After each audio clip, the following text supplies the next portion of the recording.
Good morning, good morning, good morning, good morning, good morning, good morning, good morning. Hey, it's Tuesday, March 18th. Wake up, wake up, wake up, wake up, wake up, wake up, wake up, wake up, wake up, wake up, wake up, wake up, wake up, wake up, wake up. What you doing? How you doing? Wake up. How you doing? What you doing? What you doing? How you doing? Wake up. Wake up, wake up. Wake up, wake up, wake up, wake up. I said, wake up, wake up, wake up, wake up. I said, wake up, wake up, wake up, wake up. What's up? Wake up, wake up, wake up, wake up. It's wide open. I said it's wide open. I said it's wide open. That's right, we wide. That's right, we open. Hey, good morning, good morning, good morning. It is 1 minute past the 9 o'clock hour. It is 7:01 Pacific Standard Time, 10:01 Eastern Standard Time. But that's only in the Estados Unidos. Todos del mundo. It's wide open. So good morning, good afternoon, good evening, or good night. Shout out to our European brothers and sisters. Shout out to our African brothers and sisters. Shout out to our Asian brothers and sisters. Shout out to our Latin American brothers and sisters. Shout out to our homies up north in Canada. What's up, though? And we just appreciate y'all being with us. We're locked in for another 3 hours today. And yeah, let's get into some roll call. It's 235 people in the live chat right now. You know how we get down. 10:02 p.m. Malaysia. Daphne's already in the building. We love you, Daphne. Thank you for being here. Orlando, good morning. Michigan, good morning. Minneapolis, Minnesota, good morning. Vacaville, already checked in. Yeah. Let's go. Ottawa, Canada, checked in already. Winston-Salem, North Carolina, DMV, locked in. New Jersey is locked in. Okay, it's already popping now, y'all. Inwood, Iowa, we already know. Janice is in the building. Bradenton, Florida's in the building. Chesterfield, Virginia. Stockton, California. New Jersey, Philly, Savannah, Trinidad and Tobago, Arlington, Texas. Antigua's in the building. What's poppin'? Lima, Ohio. Richmond, Virginia. Covington, Georgia. Huntsville, Texas. What's up, Huntsville? Bakersfield, good morning. Hey, what's up, South San Diego? Let's go, South Dago. Let's get it. Irving, Texas in the building. St. Martin is in the building. Love y'all. Union City, New Jersey's in the building. Colorado, Sacramento, California.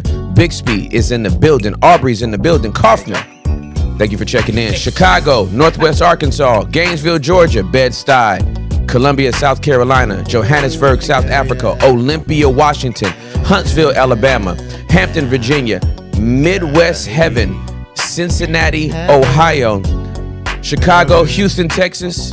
Dandridge, Tennessee. Indiana. We're not going to forget Indiana today. Thank you, Ruben, for the reminder. San Antonio, Texas. Fort Myers, Toronto. What's up? Manteca, California. Culpeper, Virginia. Ocala, Florida. What's poppin'? Long Island, New York. San Antonio. The Natty? What is the Natty? Cincinnati? Oh, Cincinnati? Oh, maybe they call it. Everybody got a little abbreviation for their thing. You know what I mean? Everybody be trying to slang it up. It's like, hey, where are you from? Cincinnati. I'm from the Natty. Hey, I need you to calm down. I don't. Is it? What? Why the aggression? What up, though? Macon, Georgia. Let's go.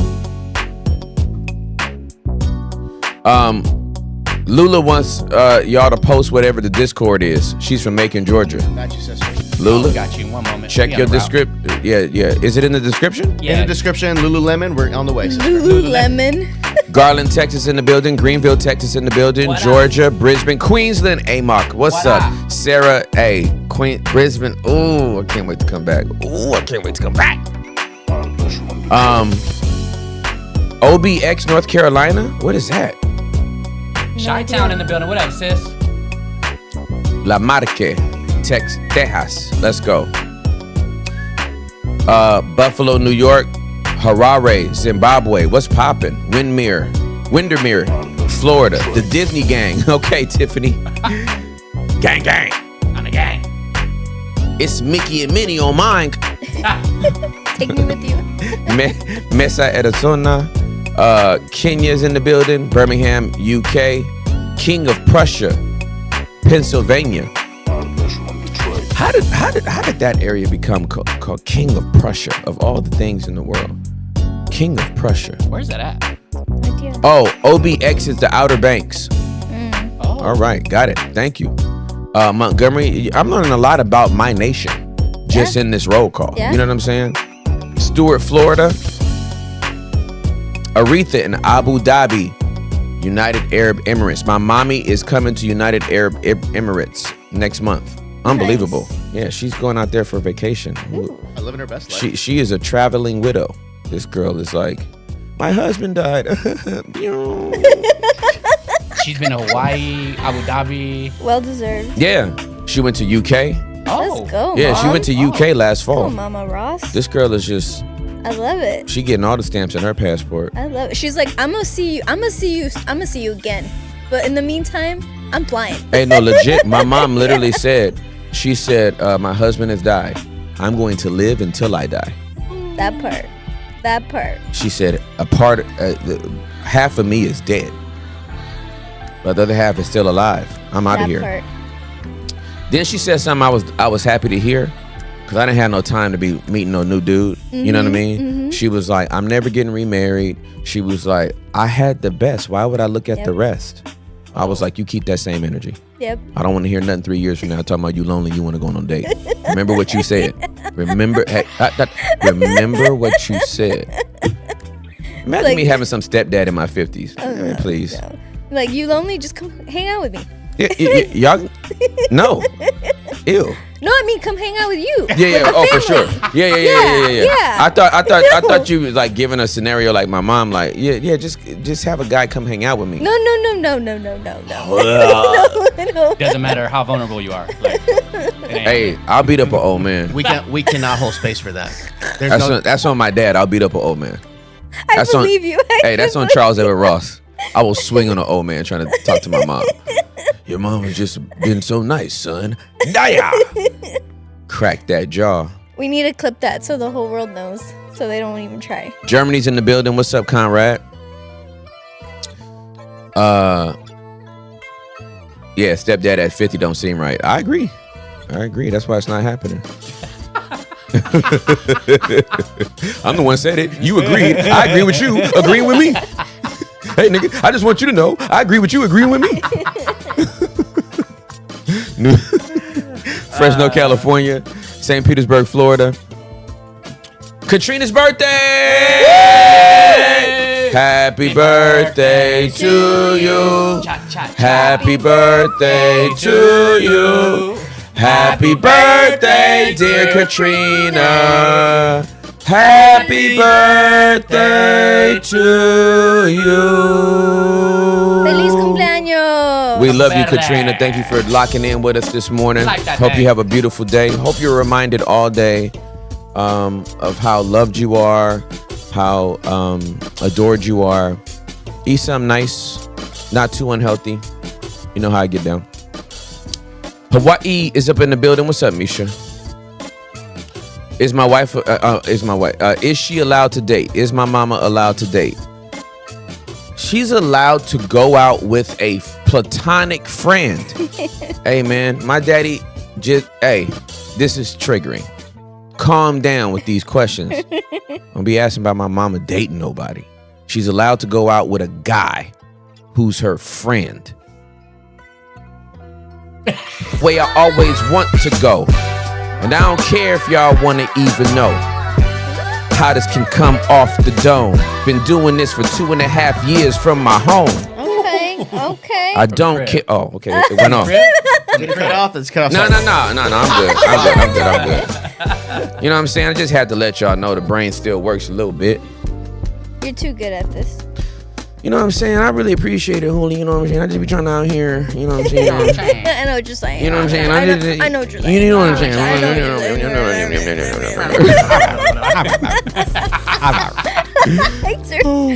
I have a question. Yes, sir. Joetta actually. Yes, ma'am. I'm a dude now.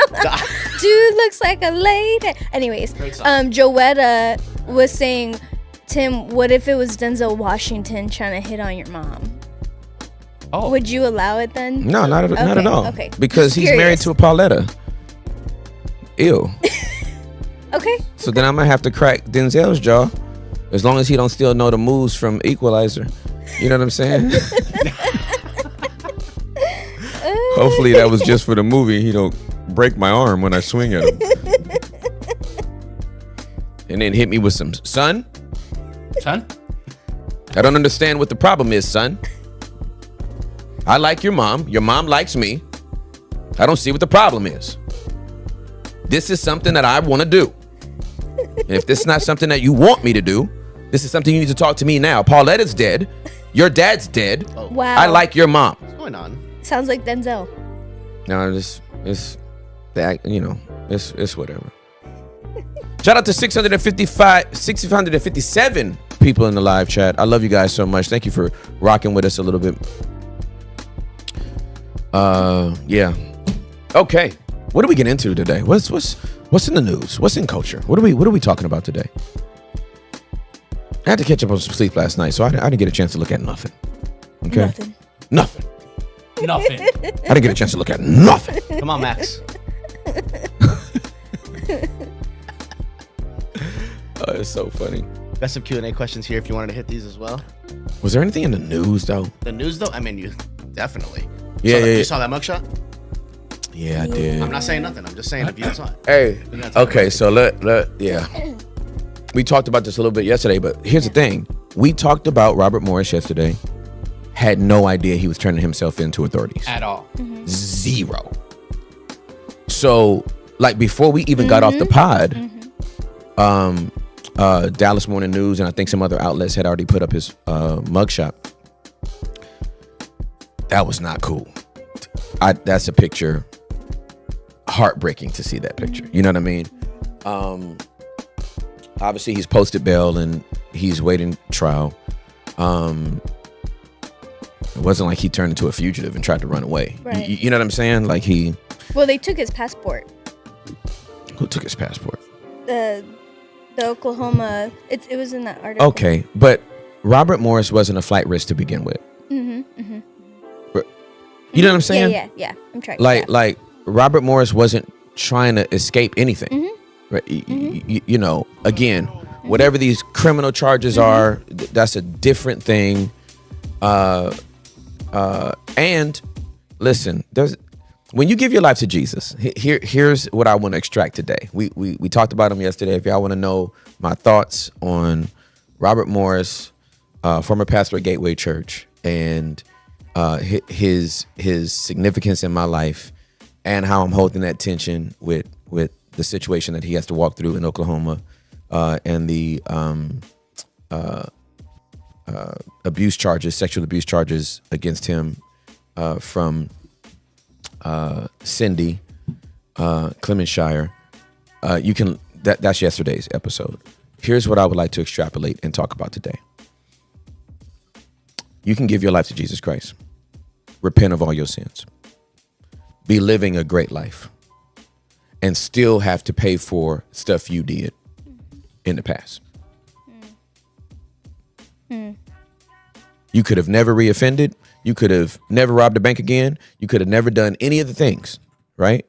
And there's still things that you got to deal with. How many people are in prison right now who gave their life to Jesus after going to prison?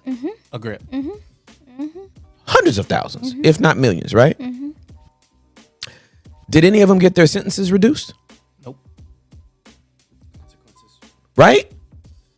Is somebody that is on death row who receives Jesus Christ automatically getting off death row? If you gave your life to Jesus in debt, the moment you gave your life to Jesus, were you out of debt? Did Jesus mysteriously transfer $100,000 into your bank account? Like, oh, he's on my side now. The kingdom of God suffereth violence, but the violence take it by force. Here's $100,000. Use this Cash App card. It's on the kingdom. You know what I'm saying? Right. Like, there are consequences for our behavior. And two things can be true. Yeah. I'm forgiven of all my sins, and I have been made righteous by the finished work of Jesus Christ on the cross, and there's still consequences. If you were homeless when you received Jesus, you don't automatically have a job and a house the next day. Right. Jesus saves your soul. Yeah. What he solves for you is eternity. You might still be dealing with stuff in your present based on your past that might hinder a little bit of your future. Yeah.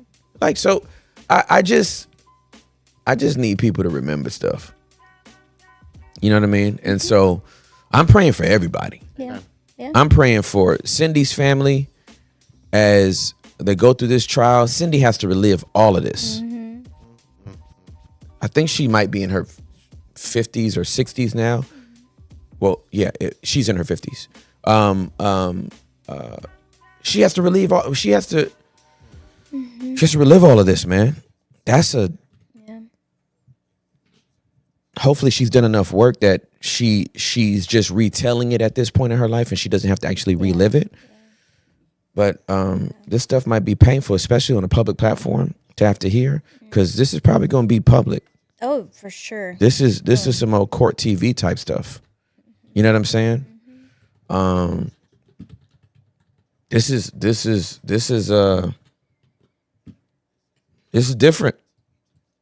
different. This goes against.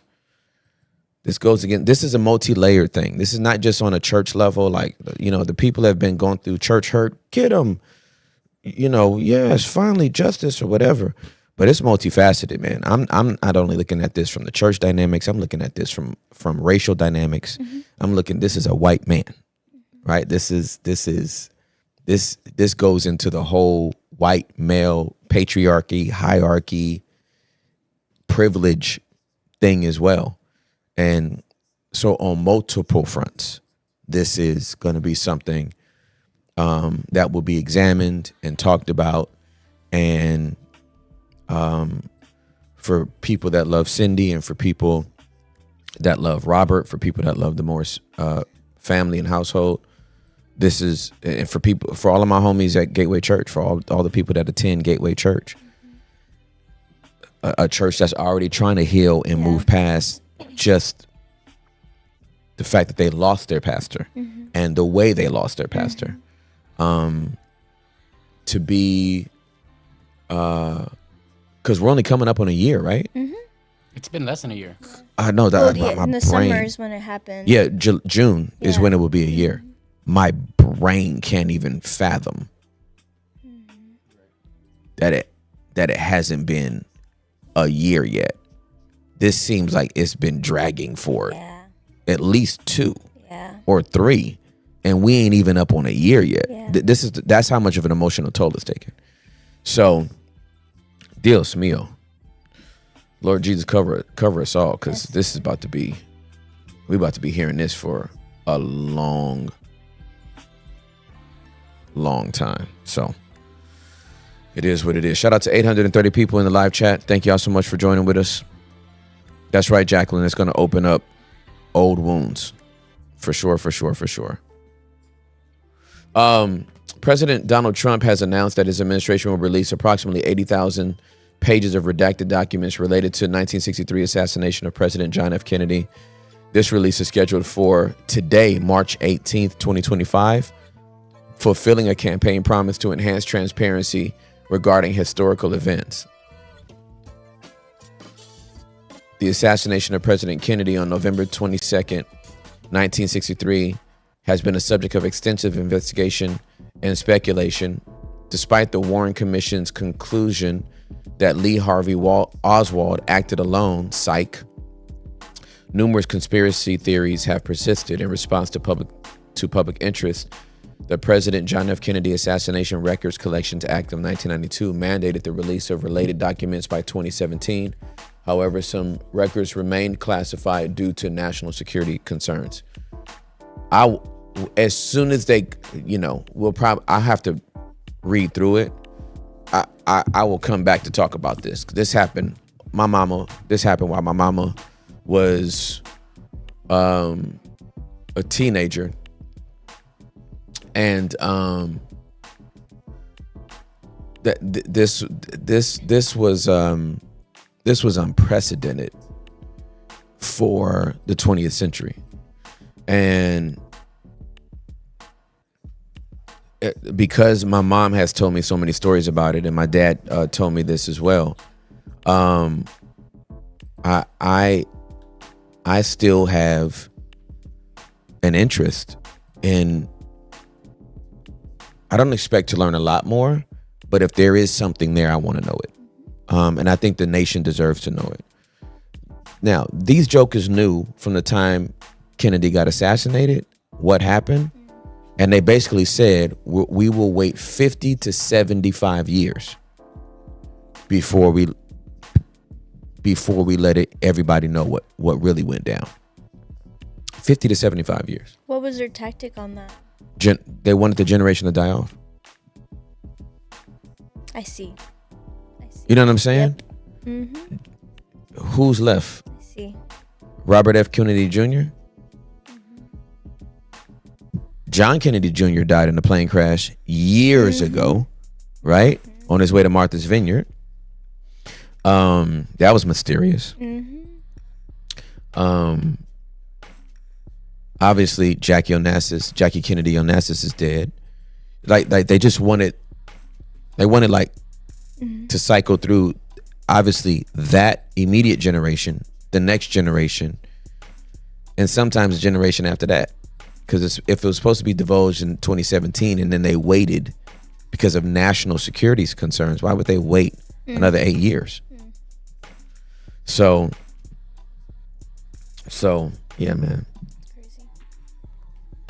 Anytime people want to avoid responsibility, they just wait for some time to pass and then try to use that as a buffer. I agree with you, K Green. He needs to release those Epstein files without redacting himself. Oop. That part. Oop. Because you know you was there. Really? Yo, this is interesante.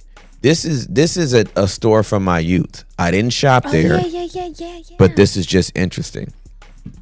Fast fashion retailer Forever 21 has filed for Chapter 11 bankruptcy for the second time in 6 years, citing mounting financial challenges. The filing, made in Delaware, March 17, 2025, reveals liabilities estimated between $1 billion and $10 billion, while assets are reported between $100 million and $500 million.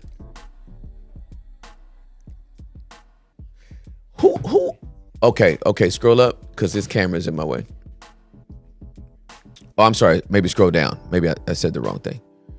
Yeah, a little bit more. Thank you so much. Okay, factors leading to bankruptcy. This is crazy to me.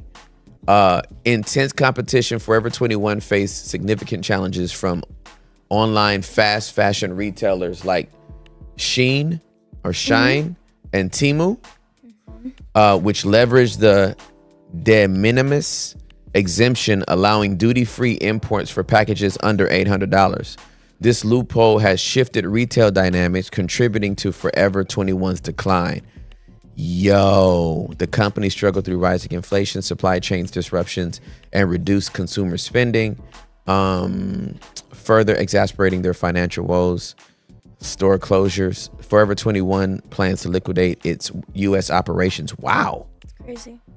Resulting in the closure of approximately 350 stores worldwide. So I guess they'll just be an online retailer. That's smart. That is smart. The boxes are going away. The brick and mortar business model is obsolete. It's a wrap. It's a wrap. I mean, people, there are ghost towns. If we were doing what we were doing 10 years ago, we gotta get a studio. We gotta make sure it looks professional. Have 14 PAs running around with clipboards. Yeah, Oh, no. with clipboards, and they're only doing one thing each. LOL. Just totally unproductive. And they're doing that. Yeah, they're doing this. They got this energy. Somebody needs coffee. Who? Somebody. Me. No, I'm just kidding. The guy next door. Man, that is So, crazy. Next door. I think a big part of this is TikTok. So TikTok implemented the TikTok shop. Yep. And then, bro, You're right. Temu Yep. and Shein. Shein took over. And the difference, is it Shein or Shein? It's Shein. I say It's Shein. It's Okay, Shein. so Yeah. with Shein, Shit. It's literally from China. Like Yeah. my daughter, she's 17 years old. She loves shopping. Yeah, I from ordered Shein. from there. It's listen, affordable. it's dope. What clothes. what did you get from there? I've gone like shirts and pants, and they worked out. They haven't ripped or anything like that. So I've enjoyed it. And they come straight from China. Yeah. That's So fantastic. it might Yeah. take like 2 or 3 weeks to get here. Yeah, that part. But it's like Comes my over on da- a boat. yeah. Yeah, probably. Just a guy in a boat. For us, like my daughter. It's not even a cargo ship. It's just one dude. It's like He has like a really long white Oh mustache. no, it reminds me of whose that. name is she? That's why it's so. That's affordable. actually who's giving everything to everybody. One guy. He's a Chinese Santa Claus. You're looking out. he gives it to you, he You're saving kinda does, money. like- You know what I'm Hey, saying? I'm so sorry. I don't know where that came from. I don't know where that came from. And then Not Tom Hanks sure. movie. Thank him. Shit. Thank him. Wax But yes, on, wax off. the market is changing. The market is changing. Human resources are the biggest way for companies to get back into the black. Also, their business model, their brick and mortars are at malls, which those are super expensive to hold those Oh, yeah. places in malls Facts. across of America. Yeah. Facts. Shout out Shein. Wait, are they ending child labor or are they only bringing more child labor? Oh, Because they are pushing out clothes like cray cray. that's a good They're question. pushing it out quick. That's a good Did question. did you check the inside tag to make sure a 9-year-old didn't make your You didn't shirt? say help, come get me. Help. Oh my gosh, I'm guys, like suffering. making me feel bad. Hey, Did you hold the thread up to the light to see if there was a God. little secret message in there? hey, Julian, I just want to thank you for continuing to support these evil corporate companies. I guess I'll die now. She- That's Whoa. fine. Wow. man. Wow, Why- no, why please are we don't. dying? No, you can't die. You No, can't no, die. no, no, please, I stay can die alive. to self. Do that.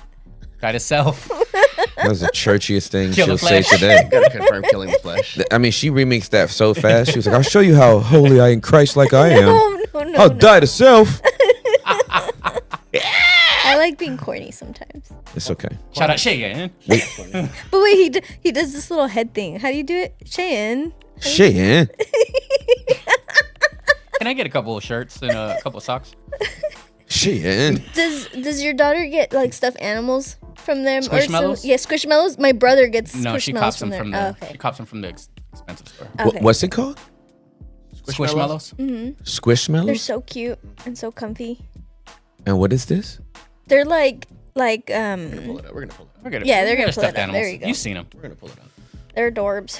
I have a Winnie the Pooh one. It's my favorite. Okay, so what tell me if I'm wrong. Wasn't Forever 21 back in the day basically what Fashion Nova is now? Yes. You know what I'm Yeah.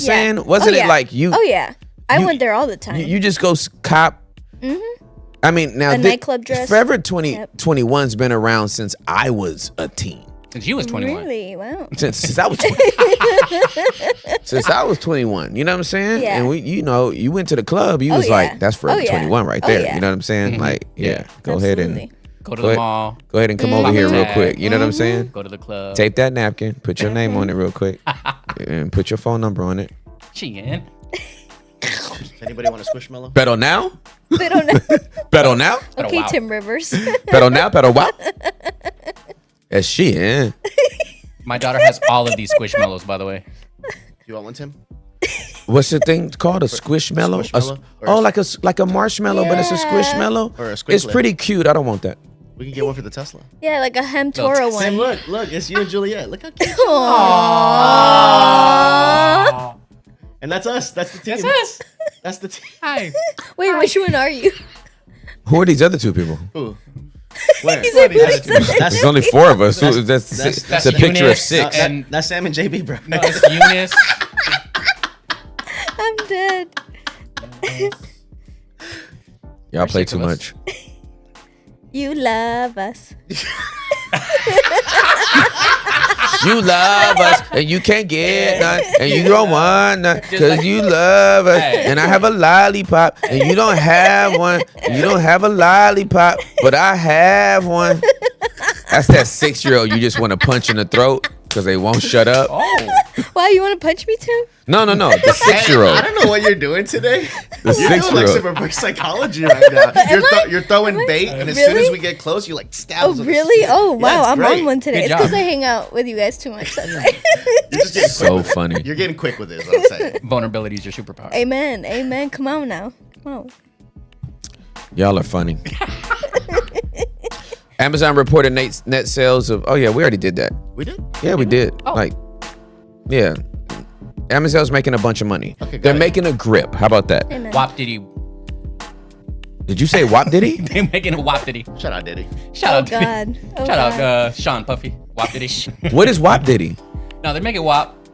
But what is Wop Diddy? I have no idea. Oh, you just. It was just an outburst of your It flesh? just, yeah, it just came out. I'm dying of flesh. My bad. Let me switch the camera. I'm dying of flesh. Derek said, "I don't know nothing." That's my favorite line. I I don't don't know know that. nothing. Bro said Wop Diddy. And then when I investigated it, he was like, abort. I don't know nothing. I don't know nothing. Oh my gosh, that crap is hilarious. Oh, my goodness. You got to abort this whole conversation. I don't know nothing. I don't know nothing. Yo, that's so funny to me. Oh, God. Okay. Shout out all our members. Amen. I've never seen Derek so uncomfortable. Bro, couldn't take the silence. Shout out all of our members as I call them out one by one. We got a grip of them. Oh my goodness. Y'all are so funny. It's Tuesday or Wednesday. Is it Tuesday? Is it Today's Tuesday. Tuesday. It's Tuesday. Tuesday. I said it's Tuesday. Okay. Tuesday. I said it's Tuesday. Hey, Tuesday. I said it's Pay your dues on Tuesday. Tuesday. Tuesday. Forget what you say. Forget what he say. Pay your Tuesday. Tuesday. Hey. Okay, what's poppin'? Can we talk about cancel culture in the church? Sure, let's talk about cancel culture in the church. You want to do that or you want to do Diddy? You want to do that or you want to do Diddy? This seems more interesting. uh, We talk about cancel culture. Yeah. okay, the forced labor charges. Okay, man, Diddy's racking them up. Oh. Bring them out. Bring them out. For real, though. It's hard to tell with the barrels in your mouth. Oh. On March 15th, Combs pleaded not guilty to federal charges of forced labor. Prosecutors allege he coerced employees to work under harsh conditions through threats and physical force and forced an employee into sexual conduct. Oh. These charges add to previous allegations. Wait a minute, these are added? These charges add to previous allegations, including sex trafficking conduct, sex trafficking and racketeering. Combs, currently held at Brooklyn's Metropolitan Detention Center, has been denied bail 3 times. Lord have mercy. His trial is scheduled to begin on May 12th, with jury selection starting on May 5th. Gang rape allegations. God. Wow. Wow. Oh, this is just this is going downhill fast. Oh, yeah. A lawsuit filed with Ashley Parham accuses Combs, NFL player Odell Beckham Jr., and comedian Drewski of a 2018 gang rape in California. Lord have mercy. Parham claims Maui Police Chief John Pelletier, posing as a sheriff's deputy, arrived after she fled the scene and did not offer proper assistance. All accused parties have denied the allegations. While incarcerated, Combs reportedly spoke with Kanye West, offering motivational advice and West's dispute with ex-wife Kim Kardashian over their daughter Northwest's involvement in West's new song.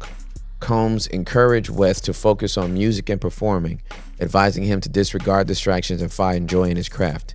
He also thanked West for supporting his children during his imprisonment.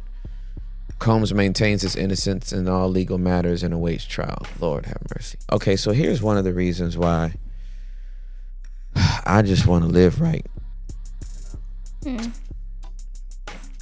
Because I don't want to put my kids through this. I don't want to put my wife through this. Like, yes, I love Jesus. And the collateral damage it's just something I don't want to participate in, be a part of any of it. You know what I'm saying? I don't want nobody trying to hold my wife down and hold my kids down because I went to jail for being a clown. You know what I'm saying? Mm-hmm. Like I've always had this mentality when I was in ministry. Now in the season I'm in life now, I'm not trying to make it hard for people to rep me. You know what I'm saying? We went through the whole thing with the stripper comment. We went through the whole thing with the strong language. But I ain't trying to make it hard for y'all to rep me. I'm not trying to make it. Y'all that support me, that are down with the basement, that are down with wide open, that have just following my journey. You've been encouraging. You've been supportive.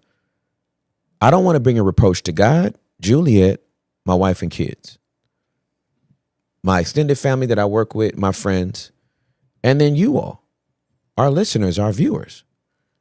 So the reason why I live a life that is above reproach is because I don't want y'all to have to endure don't you listen to dude?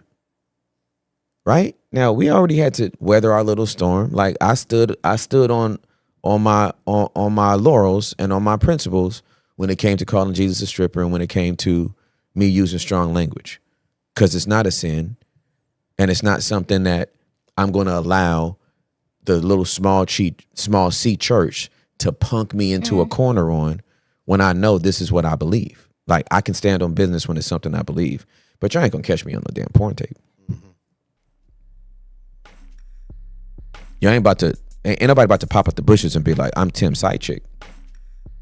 Equally, nobody's about to pop out the bushes and be like, I'm Tim's side dude. I ain't stealing nobody's money.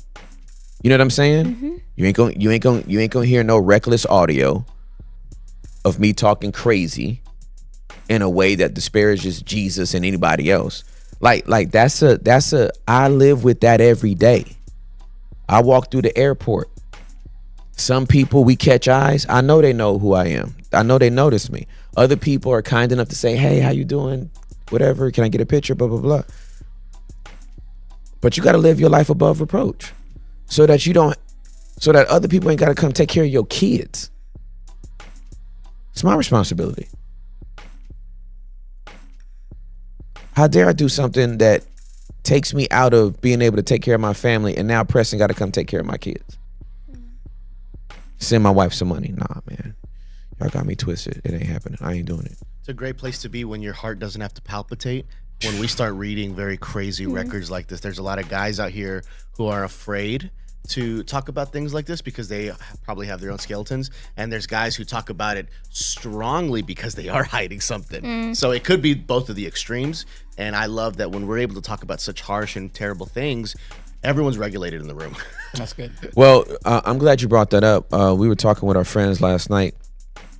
And one of the things that we talked about is I've heard so many people in ministry specifically, they always kind of give themselves a disclaimer or out, right? On like, hey, I'm praying for so-and-so, but, I ain't gonna say nothing because that could be me. Oh my God. Well, some stuff just shouldn't be you. Right. Like I'm capable of doing all kinds of foul stuff, but some stuff should just not be you. Like the abuse of a child should just not be you. Like racketeering and drug card charges and forcing coworkers to have sex with you, nigga, that should just never be you. Wow. Ever. Hey, never say never because you never want to say never because it could be you. Some stuff you should just be able to be like, yeah, that's never gonna be me, fam. Yeah. Right? Like I don't trust my flesh. I know what I'm capable of. I have proclivities. I can get reckless. Some stuff should just never be me though. Yeah. Yeah. On my worst day, I shouldn't be afraid to be like, I'll never force a coworker to have sex with me. Well, I don't want to say that because on my worst, hey, you never say never because it. What? Or hey, man, I'm just offering prayers because I could be in that same situation. I'm gonna go ahead and say, yeah, nah, I'm not gonna be in that situation. I'm gonna just nah. There would have to be cataclysmic type proportions to take place in my life for a line of cocaine to appear on this table. Life would have to get real bad for cocaine to become a situation. Life would have to get real bad if I start forcing coworkers to have sex. So bad that I'm not the same person anymore. Crazy. You see what I'm saying? So like, I'm tired. I'm just tired of the slippery slope dudes and the slippery slope dudettes in the church world exempting themselves, like posturing themselves like, hey, I want to show grace just in case my dirt comes out. I want y'all to have the same energy with me that I'm having with so-and-so. Maybe clean up your house. How about instead of continuing your stupidity and your sinful behavior, you just do the work to change. It's hard work. It's not fun work. It's not glamorous. You can't Instagram it. Nobody wants to see that part, but everybody else will feel it. They don't need to see the work you're doing, but they'll all feel it. They'll all feel it. I'm not keying in no female's face. They feel the safety. Through that camera, in person. Because there's no duplicity. They didn't see the work I did. They sure can feel it. If you're going to talk about standing on business, stand on that. That's all I'm saying. Amen. All this, hey man, I can't call it, could be me. Really? Diddy's sexual and allegations and racketeering could be you? Take several seats, ma'am. Take several seats, sir, if this also could be you. Man, get out of here. And then what are your thoughts on like the trolls, Tim, right? So we have Drewski, who, again, he denies the allegations where there's no evidence right now, but he just released a big series on YouTube, right? Could have been love. Hilarious little reality show. But immediately he posted 3 days ago on Instagram, and it's just nonstop trolls and haters and people just immediately jumping even before things are fully solidified. What's the energy on the trolls? And we got Bible coming through. Let's go. I got it. Would just love to know. Listen, the Bible, the BLBLE, that's the book for me. I stand upon the word of God, the BLBLE. Like, come on, man. Hold on. Let me get this. There is a verse that I love in the Bible. It's in the book of Proverbs. I'm about to pull it up. Because, again, the trolls run with information, right? Whether it's substantiated or not substantiated. And get out of here. There it is. Where's the other one? Where are my Bibles? Where are my Bibles? Where my Bibles at? Where my Bibles? Where my Bibles at? Where my Bibles? Where my Bibles at? Where my Bibles? Hey, where my Bibles at? Where my Bible? Where the Bible? Where the Bible? Yeah, Vacaville. Maybe in Vacaville. Let me see. Where my Bibles at? I don't know what happened to my This is what I want.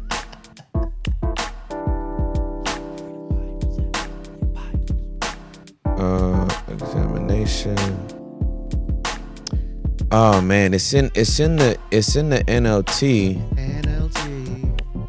Want me to chat GPT? Your thoughts? Or you gotta find it for yourself?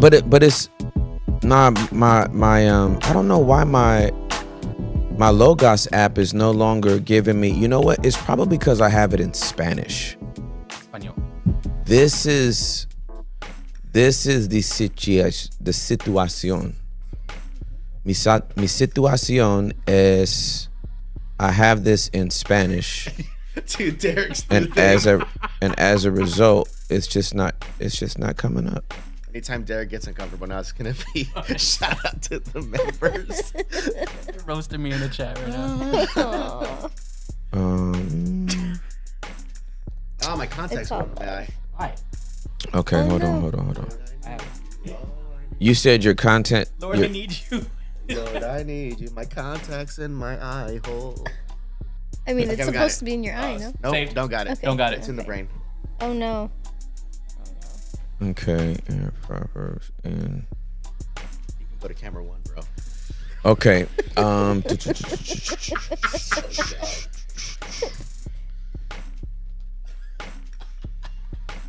Okay. Proverbs 18:17.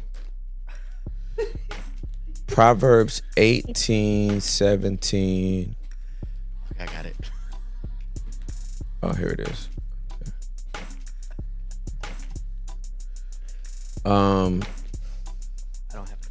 This is I stand on this in and out of court, right? Proverbs 18:17 says, the first to state his case seems just until another comes and cross-examines him. NLT says the first person to speak in court sounds right until the cross-examination. So when I hear people like that rush to judgment, I'm always like, there's two sides to every story. And just because you went first don't mean you right. The first person in court to speak sounds right until the cross-examination. And there's going to be a cross-examination. Hey, I had to watch an OG movie the other night. And that movie was, and this was on my flight back from DC, A Few Good Men. Hey, Jack Nicholson. And have y'all not seen A Few Good Men? I have not seen this. I Santiago. need the Tim Ross summary for me. I haven't seen it. A Few Good Men is Tom Cruise and Jack Nicholson. Okay. Jack Nicholson plays a Marine colonel, and Tom Cruise is a Navy JAG. Yeah, Jack. Yeah, he's one of the lawyers for the Navy, and there was a murder on Guantanamo Bay, and let me tell you something. Jack's role, he was so intense in that role that every time he was on the screen, it was like his energy was coming through the screen. This is a great movie, great courtroom drama. This is everything you love about Law and Order in a 2-hour and 20-minute movie. It was spectacular. But the first person to speak in court sounds right until the cross-examination. Oh, Demi Moore's in it too. Yeah, a young Demi Moore. Is that Kevin Bacon? Kevin Bacon's in that Oh, wow. movie. Oh. That movie was. That's when everybody was young. Young Must be studs. epic. Well casted. Yeah. I think it's a Rob Reiner film. Well, I know what I'm watching tonight. You gonna watch it tonight? Yeah. If it's free. I need a movie review tomorrow. Okay. Do you have Apple TV? Yes, I do. Oh, you might have to rent it though. Okay. Yeah. Okay. Yeah. Okay. Yeah, it might be like $3 or something Okay, to it's rent, not bad. but you can handle it. I believe God's gonna bless you with $3. Do you have any other questions for me, counselor? Ooh.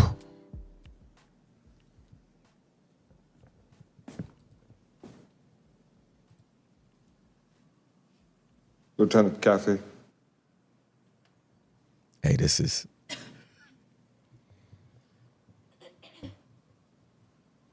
No. Turn it off. Turn it off. Because it's a spoiler. That's a spoiler. Okay. Because she's about to watch the movie. Dude, I was gonna let it ride, bro. I know, bro. But I'm like, no, Just watch she's it. gonna Save her watch the $3. movie. Save her $3. No, she has to watch the whole movie. How long is the movie? It's 2 hours. Like it's 2 hours and some Okay, change. that's gonna be the whole stream. We're gonna watch the whole movie, right? Let's do it. That actually would be a fun stream, but That would be. we'll get demonetized for sure. Aw, rip. That's so funny. Yeah, you got it. Y'all got to watch that movie. Y'all have to watch that movie. I mean, it's well casted. I'm sold. I love all those actors. Yeah. What's the last movie Demi Moore was in? Was it Charlie's Angels? Like the newest one? I know she made a cameo on. But isn't the newest one the oldest one?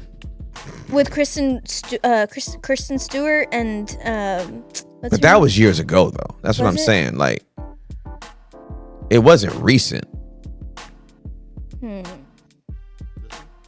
Oh, there we go. Oh, in 2024. 2024. Okay. Demi Moore's most recent film is The Substance, a body horror movie. What does that mean? What is body horror? That's a good question. In this film, Moore portrays Elizabeth Sparkle, an aging star who uses a black market drug to regain her youth, leading to unforeseen consequences.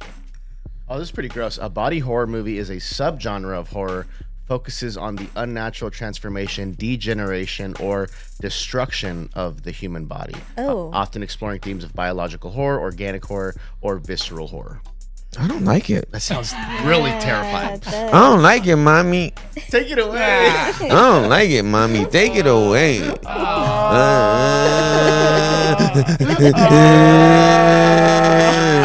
I don't want to see no body horror.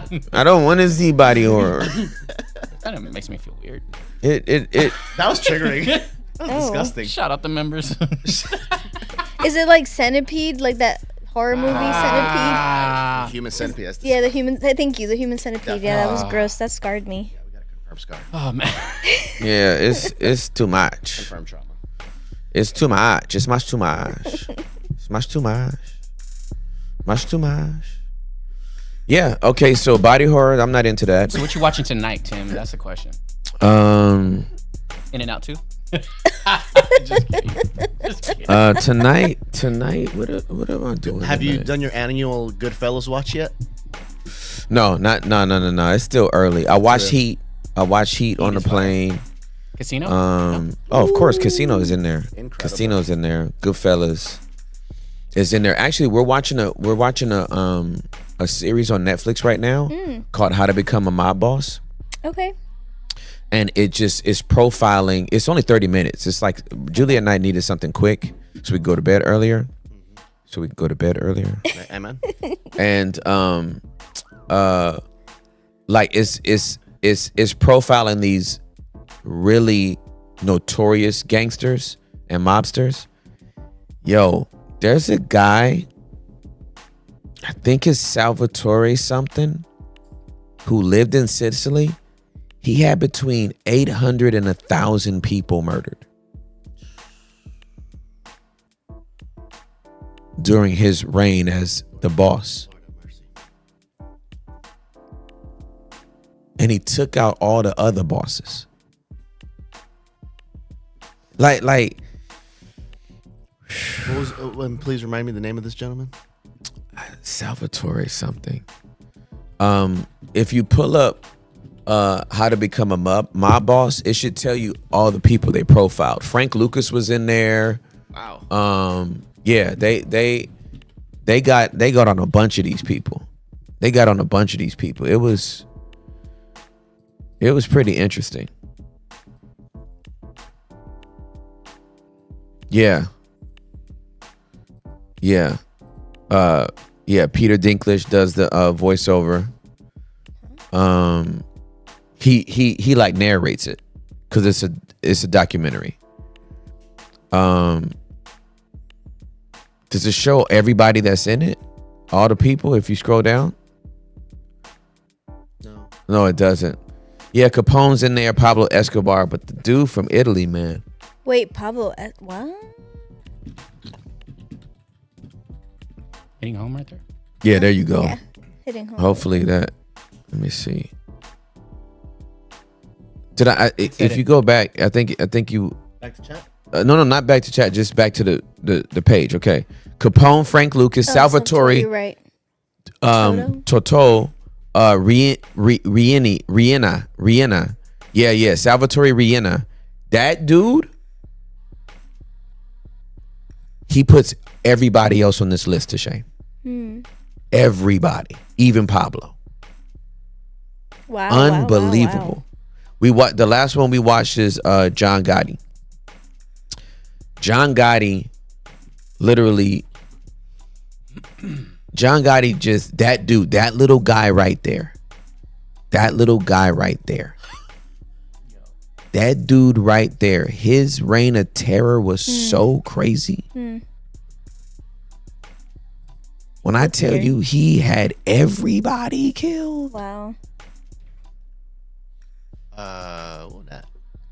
He had everybody killed. Hey, did somebody hit the garage? Did somebody hit the It garage? sounded like someone hit Yeah. the garage. Derek's checking. Maybe they were lifting the garage or lowering the garage. Oh, okay. That could be it. Yeah. I doubt somebody.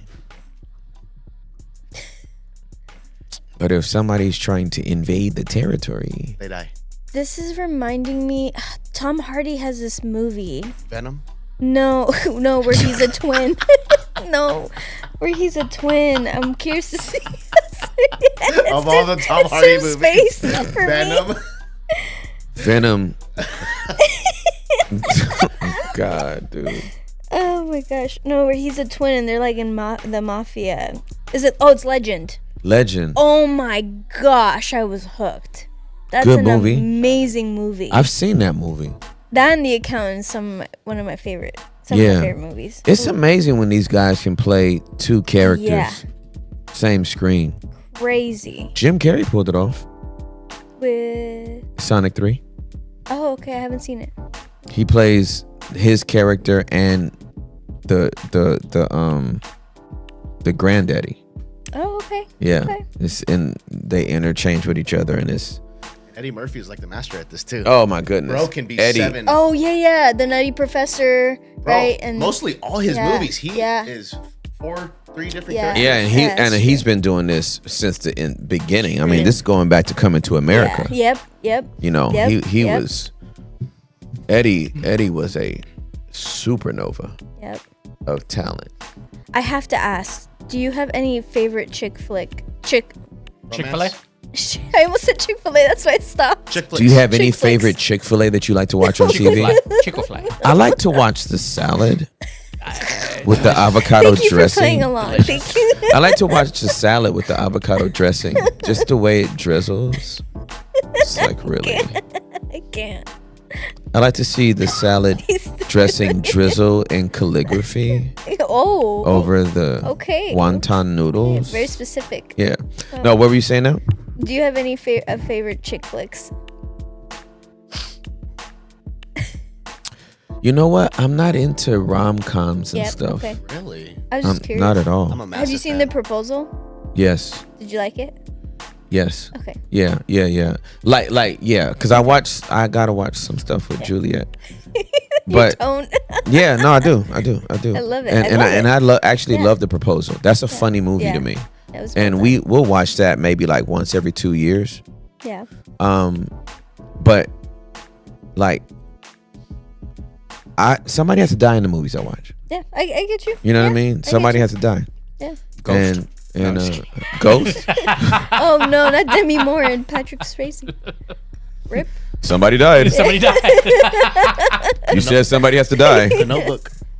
Oh yeah, it's so. Oh, that makes me. No, cry. I should let me rephrase. Murdered. Somebody has to violently die, and other people have to die Wow. on the way to getting to the person that really needs to die. That's beautiful. So I'm Okay. thinking Equalizer.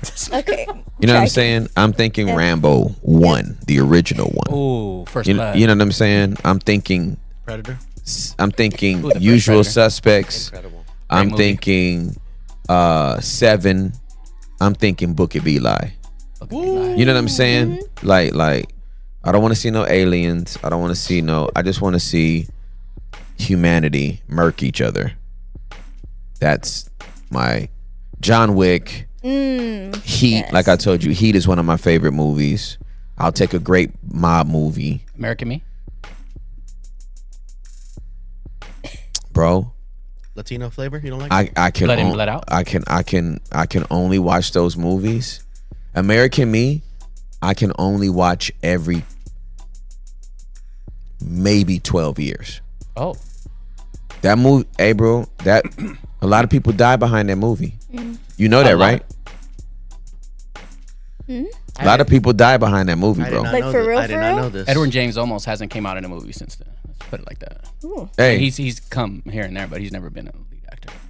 I know a lot of the cast from that movie, like personally. Met a couple people. hey, bro. What about Colors? Yeah, obviously, I saw it.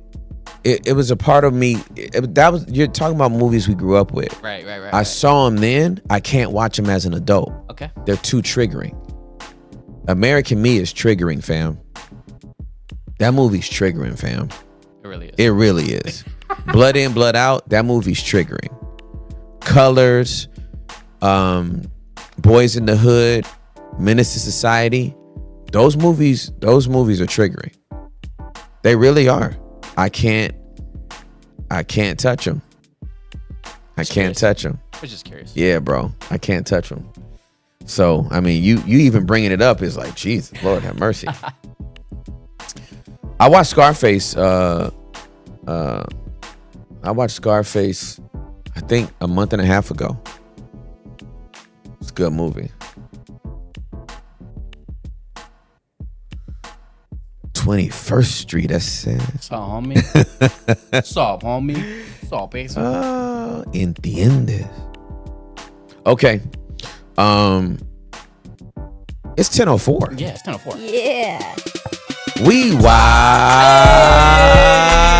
open. That's right, we wide open. These phone lines are wide open. That's right, we wide open. Yo, the phone lines are open. We just casually talked our way into 4 minutes into the 10 o'clock hour, now 5. It is 10:05 Central Standard Time. It is 8:05 Pacific Standard Time. It is 11:05 Eastern Standard Time. And it is the afternoon, the evening, and the night all around the world. Thank y'all for being wide open with us. The phone lines are open, and the phone lines are open literally to the entire world. Y'all know how to get in touch with us. If you don't know how to get in touch with us, follow the instructions on your screens. That part. Follow the instructions on your screens. Y'all get in this live chat every day talking about where's the They're out of breath. where's the door? Where's the door to get inside how you call in to talk to Tim? Love y'all. The link in the description is wide open. That part. All right. Who's our first caller? We got Lily following up with us from Lily? last week. Lily, Hi, welcome back to Lily. the show, my friend. How you doing, Lily? I'm good. How are you? I'm doing well. It's so good to see you. What's going on? You. Okay, so I wanted to update. I'm gonna start from the beginning. Okay. Okay. So my parents immigrated from the Philippines when I was like 1 year old. Okay. And I have an older brother. An older sister. She's 9 years older than me. So when we came here, my parents worked hard and whatnot. And my sister, she was kind of like the third parent. She was left to like babysit me. And my dad, he became a pastor of this small church in DC. So when I was 12, we adopted my cousin's son. So he's really like my second cousin or whatnot. But to me, he's my brother. Yep. Yeah, so he and I are really close. So growing up, he's always been like a knucklehead. Like my parents were always being called to the school. You know, he was sneaking out at night. He didn't exactly make like the right decisions. And so like he survived high school. And then right after high school, he joined the Marines. And then he got his girlfriend pregnant, so he got married really young. Okay. So then they had kids like back to back. I think they were like probably 13 months apart or something like Yep. that, my nephew and my so like he like really made a mess of his life in his early 20s. Like he ran his credit score down. He just wasn't making the right decisions, and then he ended up getting a divorce from the mother of his kids. So then throughout this whole time I'm just walking with him, and he's the type of person that has to learn on his own. No matter how much advice I give him, like he's not gonna listen to me. So I was Okay. like, all right, man, do your thing. Right. So it was on a Monday on September 30th of last year. And you were doing a basement live session. And I just gotta say, I just want to thank you, because you taught me how to be vulnerable with my brother, and he felt comfortable enough to tell me. So he basically told me that, like when he was 13, that this guy, we'll call him Bob. Bob took him to the third floor of the church and tried to sexually assault him. And Bob is somebody who has been at our church for a long time. Like, he has literally seen me grow up. He picked me to be the godmother of his daughter. Wow. And when my husband and I got married, I picked him to be the godfather of me and my husband. Yeah. So he has a significant role in our life, but he's always been there. He knows how close me and my brother are. Yep. So when my brother was 13, I was away at college, and I couldn't help but think, yo, this dude literally waited until I was away. He wanted to do. Yep. And when my brother told me, like, I felt like my whole world like just crashed, Yeah. because it explained why my brother was acting out all those years in his adolescent years and in his early 20s. Absolutely. So the next day, on that Tuesday, on October 1st, your team had an impromptu live basement session. Yep. And like, I wanted to talk to you that Monday, because I found out in the afternoon. I was like, man, how am I gonna like talk to him, and how am I gonna walk this out with my brother? I gotta wait a whole week just to talk to this dude. Oh my So like, of God, like, for some reason I just got the notification. I was like, oh my gosh, is this like a sign? Like, thank you, Jesus, because after your encouragement to me, it really like strengthened me in like how to walk with my brother through the season. Um and I had to like really like, because I'm a type A personality. I gotta like, I'm an actions oriented person. I'm like, bro, what do you need? Right. Do you need us to call cops? You need us to call a lawyer? Like, if you want a lawyer, which one you want? Right. Do I need to call the DC Baptist Convention and let them know that this is going on in a church in DC? Like, what do you need? Yeah. But then I had to like chill out, and Of like course. just kind of like let him know that his big sister has got him. Yep. And that regardless of whatever happens, he just wanted his little 13-year-old self to be known to his big sister. Yeah. Wow. Yep. Just wanted me to hold him hold his hand and to walk him through it. And I told him, I said, hey, bro, like, we will take this as far as you want it to go. Yeah, for sure. So, can I testify real quick? Girl, are you kidding me? Like, this is like, I'm here for all of it. Okay, so in the 6 months since he's told me, I can't believe it's been 6 months. yeah, it's been 6 months. Wow. So in the 6 months he's told me, God has really given me like a front row seat to the growth that has been happening in his life. Like his relationship with his mother's kids has dramatically improved. The communication is there because he finally found his voice. He's there for his kids like all the time. Like every time I check on him, he's like, yeah, I'm taking the kids out. I'm on a date with the kids. He finally landed a good stable job. And his credit score is going up. Wow. Like everything. And then like now he's like looking into buying a house for him and his kids.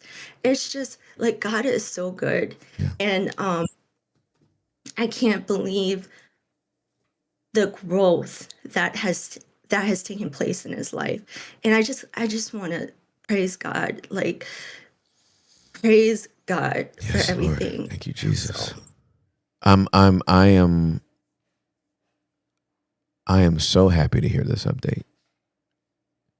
I remember how providential those 2 back-to-back basement lives were. Right? Yeah. It was so impromptu.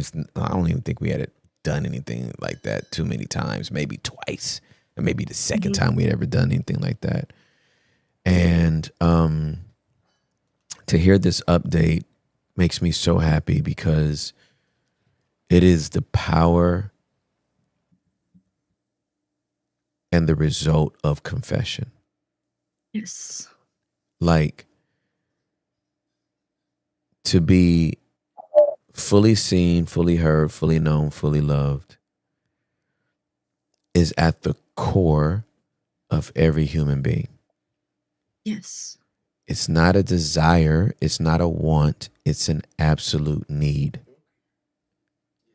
And our bodies are able to regulate, and our minds are able to rest when we've been fully known and still fully loved.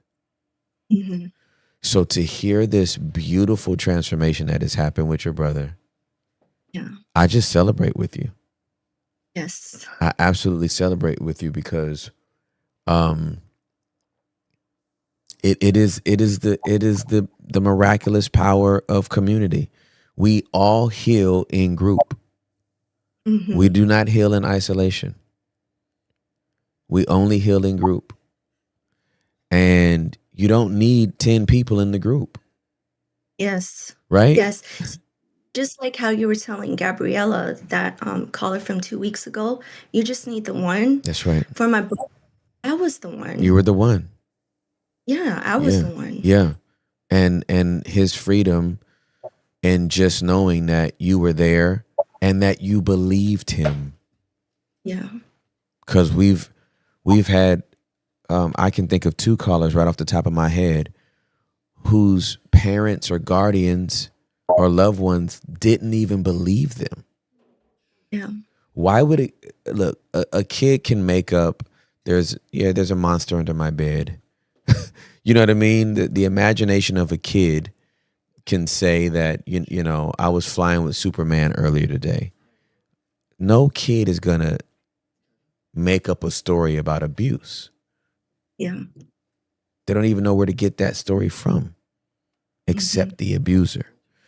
So for you to be able to hold that space for him and for him to feel safe with you, kudos to you for being a safe person. Oh my God. Like seriously.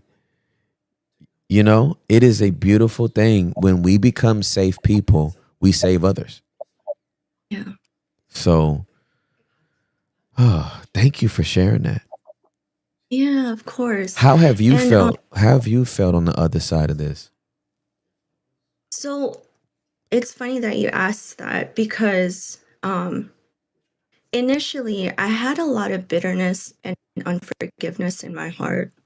And I was just so angry. I was ready to rage. Yeah, Like for I sure. was ready to tear his life up. Yeah. Like I was ready to call his wife. I was ready to call my goddaughter and be like, "Look, this is what your dad did to my brother." Right. And I was just so ready to do all of that. But then a lot of things happened. Okay, so that night that he told me, I told him, I said, "Bro, like we need to let Papa know." My dad. I said, "We need to let Papa know because this is a lot for me." And like he used to be the pastor of the church, so he would know like the dynamics and like the intricacies of like how to handle this. So he told my dad that night. He had the courage, and I was like, "Look, just speak from your heart. Like I'll be there for you." Right. And so, of course, my dad also believed him as well, like right Thank off the God. bat. Thank God. Wow. Yeah. And then, because my dad is very like old school. Like, before he had that talk with my brother, I had to talk to my dad, like, "Bah, like, please, just have an open mind and listen to what Mark has to say." Yep. Like, that's it. Yeah. So then the next day, we had a family meeting with my sister and her husband. And it was a little weird because, like, the whole time, my sister, she was just a little apathetic. I Mm. wouldn't say apathetic. She just didn't really address my brother like directly. She didn't Mhm. even ask like, "How is he doing?" Mhm. Mhm. Um, and I thought that was really weird because she's a leader in the church. Um, where it happened, she's still there, and her and her husband are leaders in the church. Mhm. And the first thing she said was like, "If this gets out, our church is going to be ruined." And I'm like, "I don't care if your church gets ruined. Right, Like, exactly. this is our, this is our brother. What are we even talking about? Like, Exactly. Exactly. we take advantage of our brother, and you're worried about the church? Right. For sure. There are other churches in the area that we can go to, and you're Absolutely. worried about this?" Right. Exactly. Yeah. Um, Yeah. So, so it was this whole thing. Like we had a meeting with the deacons, and then like I don't know if they believed him or not. They tried to be impartial, and then the next week we had a meeting with the deacons and Bob. Mhm. And it's so funny because Bob came in there into the meeting with a list, like with like questions, like, and he was just so nonchalant. I just wanted to punch him in the face, Yeah. man. So Yeah. like he was sitting, he had his arms crossed, Wow. and he had his ankles crossed his legs crossed at the ankles, Yeah. and he was just like so like nonchalant, like nothing was wrong. Yeah. And I'm like, how did you know to come to this meeting with a list of questions about what happened? Wow. If you don't even know what the meeting's about yet. Exactly. Yeah. Because Yeah. at the meeting with the deacons and my family, they're like, everything is close hold. We'll keep this close, like, please don't say anything because we want to give him the opportunity to confess. Right. At that meeting with Bob, my brother was like, "I'm just going to ask you this one time. And if you deny it, I'm going to be very upset." Mhm. So he asked, um, you know, when I was 13, did you take me upstairs and you tried to sexually assault me? And he was like, Bob was like, "No, like you guys know me. That's not what I do." And like at that point, my brother just stormed out of the room with my dad. And like when I was talking to my brother afterwards, he was like, "I just wanted to punch him in his face." Absolutely. Like he just kept on rocking. Yeah. He was just rocking. Yeah, for sure. And he was like, "I just wanted to flip the table Yeah. in front of us and punch him in his face." Absolutely. And I was like, come on, let's go do it. Yeah. Like, I am ride or die for you, bro. Like, Let's go back up do there. it. Let's go back up there. Oh my gosh. Hey, so I see it. I see everything. And I'm watching Bob crossed at the arms, crossed at the legs, crossed at the ankles. This is a classic sign in terms of body. This is of body language and body language dynamics. This is a classic sign of defensiveness, denial, and deflection.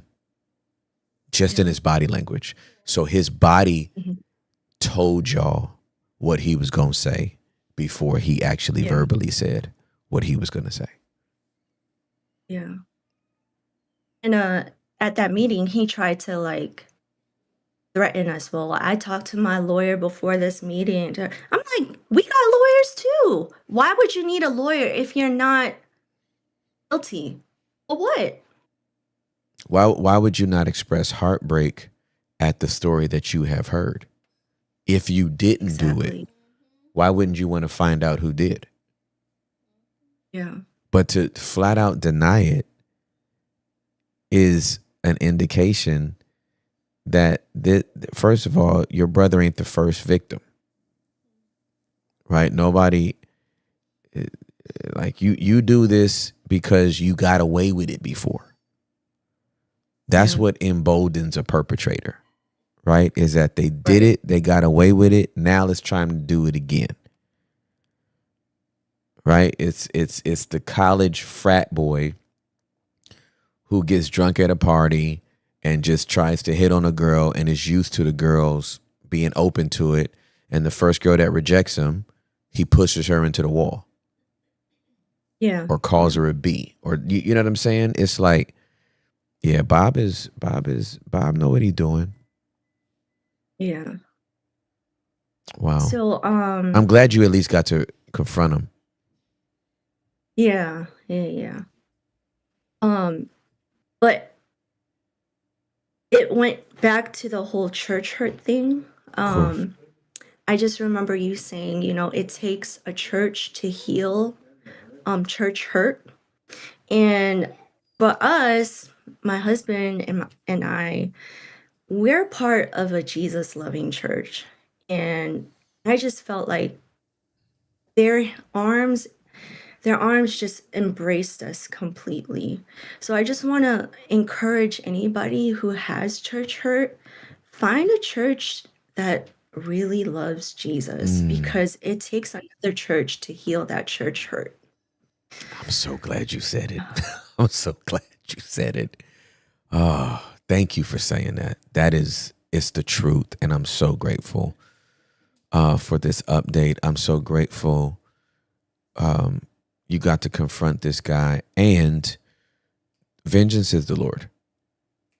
Yes. Amen. Vengeance is the Lord's, and he shall repay. Yes. And we can trust his timing, and we can trust his justice, because it will be served. Yes. It will be served. Thank you for calling. Thank you for giving us the update. Yeah, you're welcome. We're gonna thank you for everything. Thank you. Absolutely. We're gonna continue to cover you, your family, your brother in prayer, and even your sister who's still there, because that's it always breaks my heart when people want to save the institution at the expense of righteousness. Right. The Church of the Lord Jesus Christ has never been ruined in 2,000 years. Yes. Some of the people in it have. But the Church of the Lord Jesus Christ has been able to endure for all of this time. So, yeah, I'm always going to choose righteousness over somebody's reputation. Right. So kudos to you. I love you, sissy. Oh, I love you guys. Thank you guys so much for everything. Thank you so much for calling. I appreciate you. All right. Have a great day, guys. Okay, you too. Bye. Bye. Oh, she's so cute. I love my Filipinas, man. Brother, I apologize. I just looked over and I saw American Me was covering her face the whole time y'all were talking. Oh, no, I was looking at her. You couldn't see her though, right? No, I was looking right at her. Y'all could see her? Yeah. It wasn't American Me. No, No.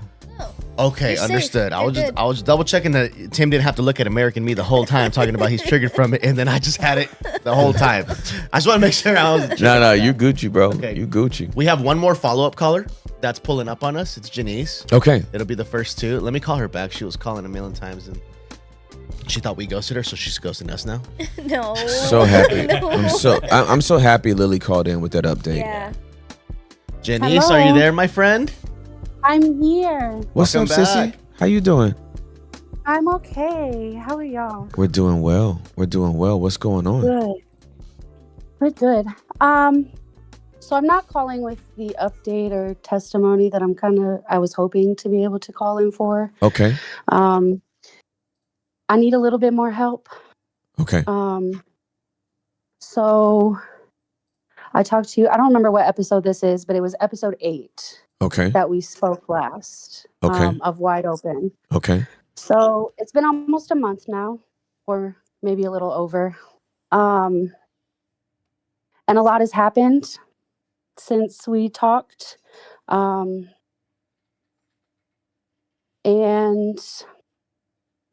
I'm having an issue. Okay, so to just get to my question of what I'm needing help with. Okay. I'm having an issue with what I think is like a double-mindedness in my marriage.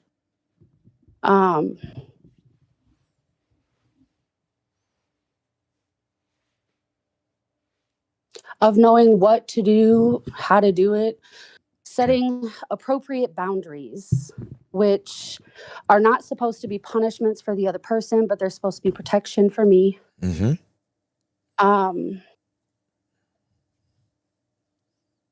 And the going back and forth, again, the double-mindedness of being in this marriage or not.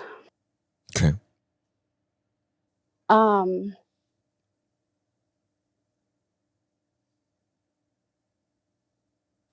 3 weeks ago, I asked my husband to leave. I told him that I thought that we needed a separation. In short words, he refused.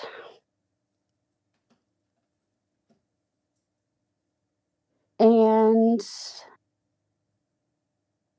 I don't really know what to do from here.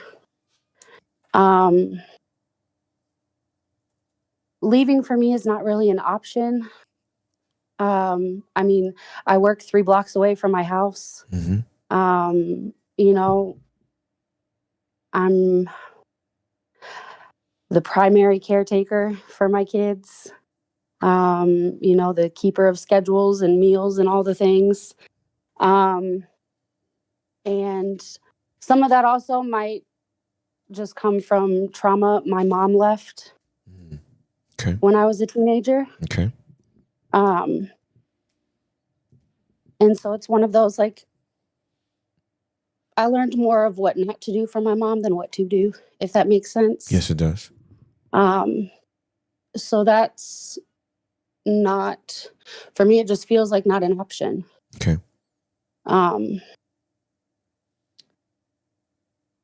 But I don't think it's healthy for him and I to continue to be in the same space and try to work some of these things out. Or at this point, even see if it's worth salvaging, which, again, I go back and forth with. And he's said that to me quite a few times, that he just feels that I just don't want to do this anymore. Even though, like, my words are saying one thing, you know, that I want to do this. But he just doesn't believe that I want to. And I think some days I don't.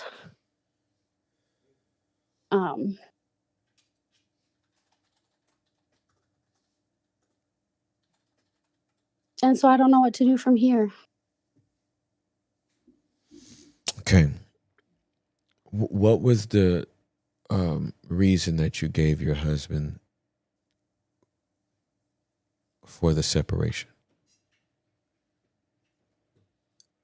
The biggest reason was that I don't feel that he has any consequences for his actions.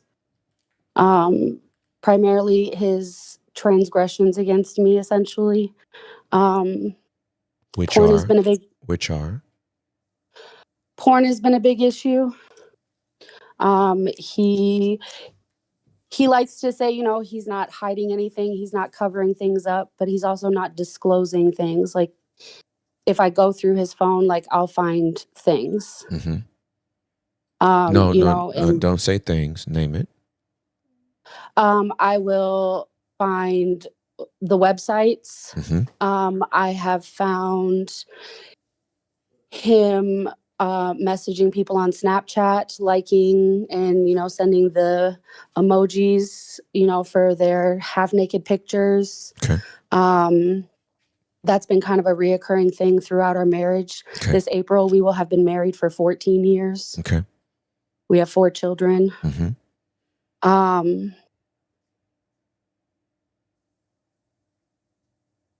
And I come from a very promiscuous past. Okay. I like to refer to myself as the hoe that turned into a housewife. Okay. That Jesus redeemed. That's right. You and Rahab, both you and Rahab. and for him, it almost seemed like he missed out on a lot of those things. We were young. I was 18 when we met. He was 21. And we got married within, we met in July, and by the following April, we were pregnant and married and moved from the Midwest to Texas. Understood. A lot happened very quickly. Okay. And I'm just tired of looking like a fool, I guess. A lot of the women that he's messaged or sent emojis to, I actually know them. I went to school with them growing up. They know that we're married. Mm-hmm. They know that we have children because, again, I left home for almost a decade. We met, we left, and then moved back to the area about 10 years later. Okay. With, again, 4 kids and a whole life. Yep. And so I constantly feel violated and betrayed by him. There's a big trust issue between the two of us, because I will also say this past November made 2 years that I had confessed to him that when I was pregnant with our second child, I had been assaulted by someone that we knew. And I never told him until 10 years later. Mm-hmm.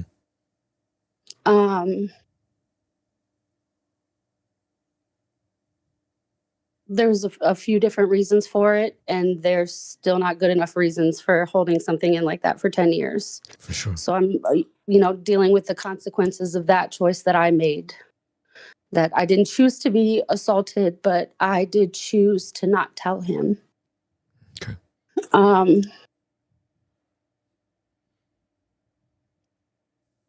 So it's a trust thing that goes, between the two of us, which again leads, I feel like, to the double-mindedness of not knowing if this is worth it or not. And I feel like we're almost wanting it for the wrong reasons. Maybe they're not the wrong reasons, but just to kind of show and prove that even though our parents couldn't do this, we could. Okay.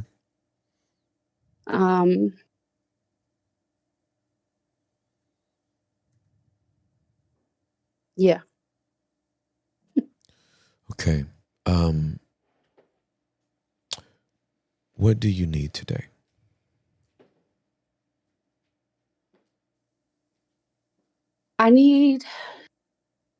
You've talked before about, for women specifically, our minds leaving before our bodies do. Mm-hmm. And I guess I need to be able to identify if I'm in that space. Mm-hmm.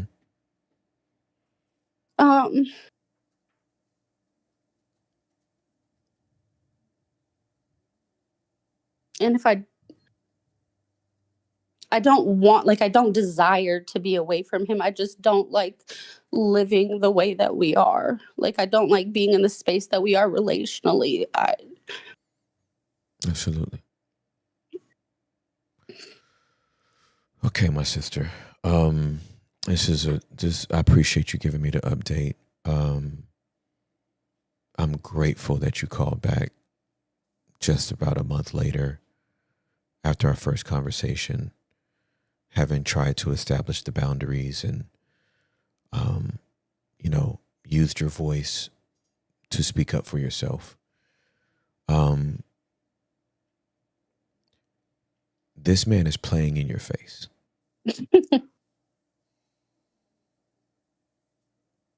He is absolutely playing in your face.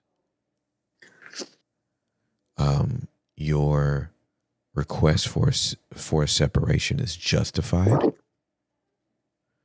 and absolutely necessary because your husband has zero respect for you.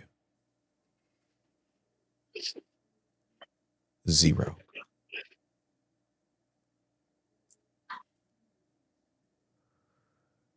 And so you are at the point, painfully, in this marriage where he doesn't believe anything you say, so he's going to have to watch what you do.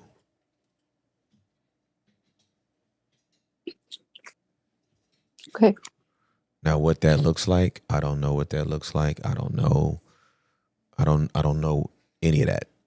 That's something Right. that you're going to have to pray through and think through and plan and then execute, because bro is playing in your face.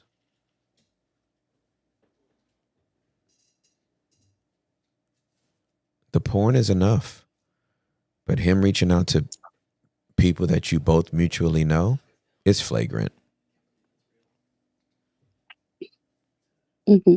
The porn is enough. The porn is enough. You guys, you're looking at some crazy women, strangers that are objectifying themselves. That's one thing. Him commenting on posts that y'all have mutual friends for, and nah, fam. Yeah, we not. Nah, that ain't it. That ain't it. Okay. So, I know plenty of married couples, one or both, that, hey, I don't want to repeat what my parents had. We want to make it work at all costs. I don't believe in that. Mm-hmm. Yeah, I want to break generational curses, and I want to do something my parents didn't do, not at the expense of my peace. I feel like I'm trading one dysfunction for another. Yeah. Almost. Yeah, because Yeah. you are, right? Like, why? Yeah. Why would you ever? Like, we're not going to prove a point to your parents so that you stay in an abusive relationship. Mm-hmm. Like, that's not it. Like, it takes two people to make a marriage work. Okay. In this scenario, your husband shows up to the work that is called your marriage. He clocks in, sits down, and then grabs Snapchat and makes comments on booty pics. He ain't doing no damn work with you. Mm-hmm. He clocks in the work, calls it a marriage, will take the dysfunction, will take your dysregulation just to say that he's married. Nah, that's ego.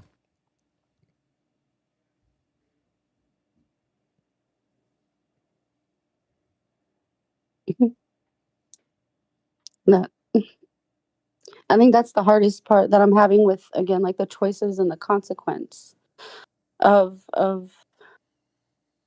I don't want to feel like the judge, jury, and executioner with these kinds of things. Meaning that, I expressed to him something that he's done that has hurt me. I've now asked him to leave, and it's, I have nowhere to go.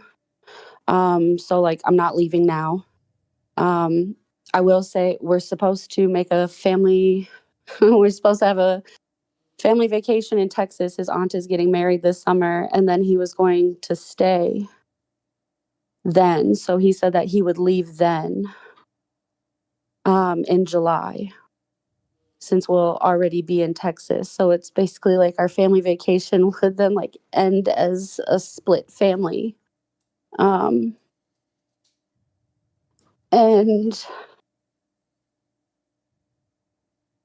he's told our children after like 2 hours, like 2 or 3 hours after I asked him to leave, I asked him if we were going to have a conversation with the kids, not meaning that day, but you know, just asking him like if it was appropriate that we talk to the kids about this. Like, are they going to know? Or are they just going to be blindsided that like we're going to go for this family vacation, and then, you know, he drops it on them that he's staying and that we're, you know, just going to be separated. He took it upon himself to talk to the kids 3 hours after I asked him to leave, and told the kids that we had decided that we just weren't going to be married anymore.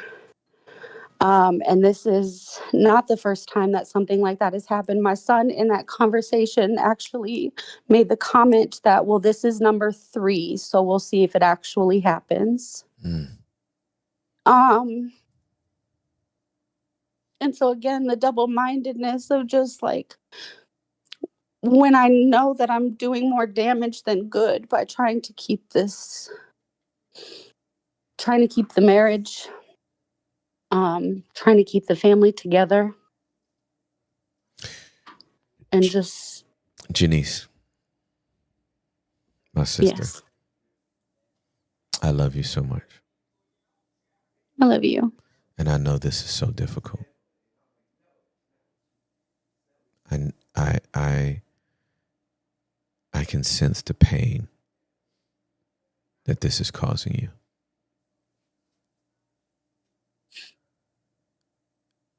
And it's time to let it go.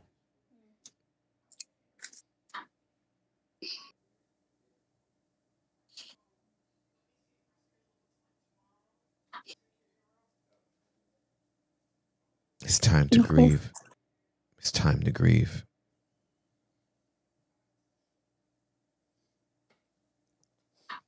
You don't want a marriage like this. No. You do not try to save a marriage like this.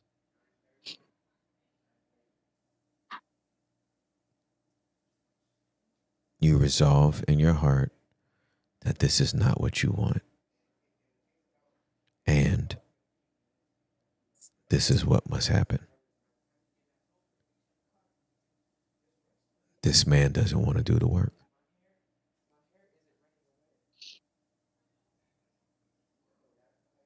As painful as it is, this man doesn't want to do the work. And he's so much of a coward that he waited until you asked for the separation to try to make it seem like you're the one that wanted this. And he's just giving you what you want.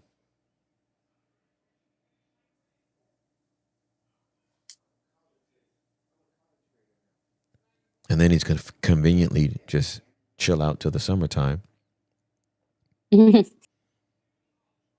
When it's like, well, why don't you go meet your aunt there now? Why we got to wait till the summer? Mhm.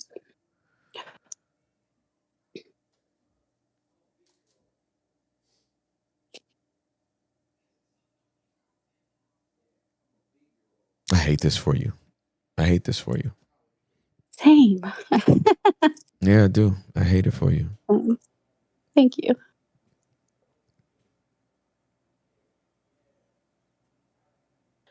Can I share from Okay. the children's perspective? Yes. What's up, Jenny? It's Hector. I love you. I love you. Hey, bold statement here. I wish my parents had gotten divorced because they're still together and they're not romantic. I've never seen them kiss on the lips. I've never seen them do anything. And I've talked to them individually about them, like, hey, y'all ain't romantic. I'm confused. Like, are y'all even together? And then after years and years and years of them just not being vulnerable with me about it, because they didn't know how to talk to me about it, they both said the same thing. We're like, well, we stayed together for the kids, even though we were trying to be together. And I'm like, we're kids are smart. Like, they can catch on. And I'm like, it hurt me and my sister more seeing y'all lie to us every day. Why would you just, bruh, if you don't like each other no more because y'all hurt each other and you got, whether it was a past infidelity or whatever happened, call it a quits. And we can be a functional, healthy, happy, separated family. And then when we link up, it's beautiful. We can hug, but living with the lies and the ambiguity was so frustrating as a kid. So I don't know if you needed to hear that, like almost as a role play, just to hear it from somebody who gone through it as the son. But I think your kids are way more resilient than you think. And I think the whole family's more resilient than you think. And your piece is just so much more important. I would get so sad. I was more angry at my dad for not being willing to leave, because I'm like, bro, you're making mom suffer. She like, if you're the leader of the house, dog, you dip if you don't want to be here. So that, because mom is, she's just being mommy for us. She goes to work. I barely see her because she's trying to pay these bills. And it was just so hard on me, and it made me really angry. And I would just say, just like Tim said, like, man, your piece should not be at the expense of this dude not wanting to grow. Putting emojis in public is crazy work. Yesterday, and now I'm going to talk just from the husband perspective, and I'll pass it back to Tim. Last night, literally, my wife was just asking me, because we're working through our own healing process from porn addiction, infidelity, the whole thing on my end. And she just asked me last night, hey, are you hiding anything? She was just going through it. And I went out of my way. She didn't ask for this. I showed her my phone, and I typed in on the search bar, Instagram, TikTok, Snapchat, just to show her, see, I can't download it. And Tim has made my phone a brick, so I can't do nothing. I can't even download it. And then we went to my emails. I went through every email I have.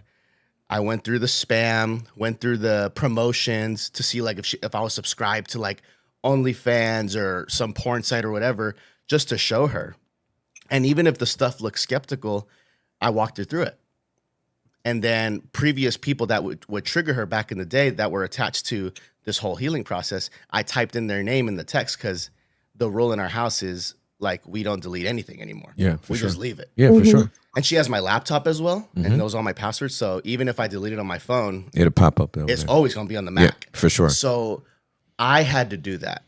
And what Rachel used to do before was kind of babysit me. Not kind of. She babysat me through my quote unquote healing process. And that's just, there was no reason for her to do that. She could have dipped a long time ago.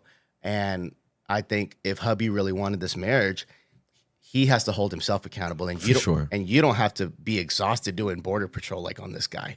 So if you need a dip, girl, you got to dip. That's all I felt. I'm glad Tim said it first, because all in my head I was thinking, sis, you are free. Like, you can dip. You have every green light to dip. You've done everything you could as mom, as wife, and you're amazing, and you can dip. So I love you. I hope that's encouraging from the son aspect and the husband aspect. Thank you so much. I love you. I think it's even harder because I was that daughter. So like, I know it from the daughter's perspective. Like, I used to so ignorantly make the comment when I was younger that like I could get my parents to fight and break up if I really tried hard enough. Especially because my mom and I just had our own things. My dad, it was dysfunctional with a capital D. And that was, my mom used to make that, like, we stayed for y'all. And I always just had the thought, like, but like one day we're not going to be here. And so like, what are you doing to us while we are here? Right. And how that's carried me through. And I think some of that is part of it. Again, just the tug of war that I go between, of not wanting to repeat the same things, but also not give in so easily. Yeah, for sure. So So, thank you. yeah, absolutely. Hector. I'm so grateful that you communicated that. That was a perspective that was very necessary and very timely. I appreciate you. Um, so I'm gonna talk as big brother for a second. Okay. If you're my sister, I can't fathom allowing you to stay in the house with a coward. If you're my sister, you're on. I'm telling Juliet, hey, we gonna sleep in the upstairs woodroom, and we gonna give Janice the bedroom, and the kids gonna be over, and they gonna be in the other room with their cousins, cause she's out, and we gonna let her use your car to get to work, and we'll figure it out over here. This is only temporary until the summer, until this nigga get out and goes to his aunt's wedding. Now, if he was a G, he would have left already. I agree with Hector.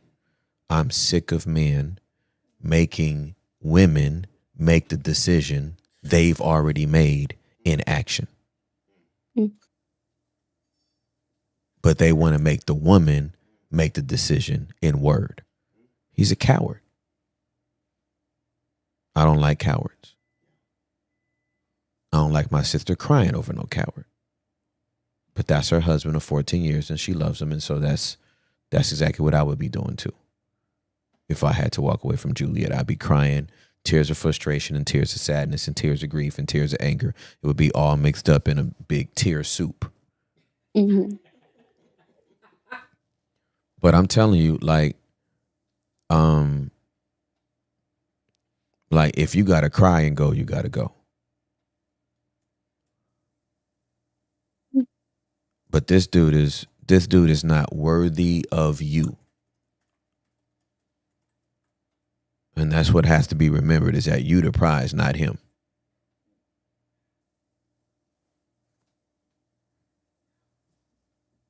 And I'm gonna stop there before I start just talking reckless about bro. I just can't stand no damn man that won't do his work. It just makes me itch.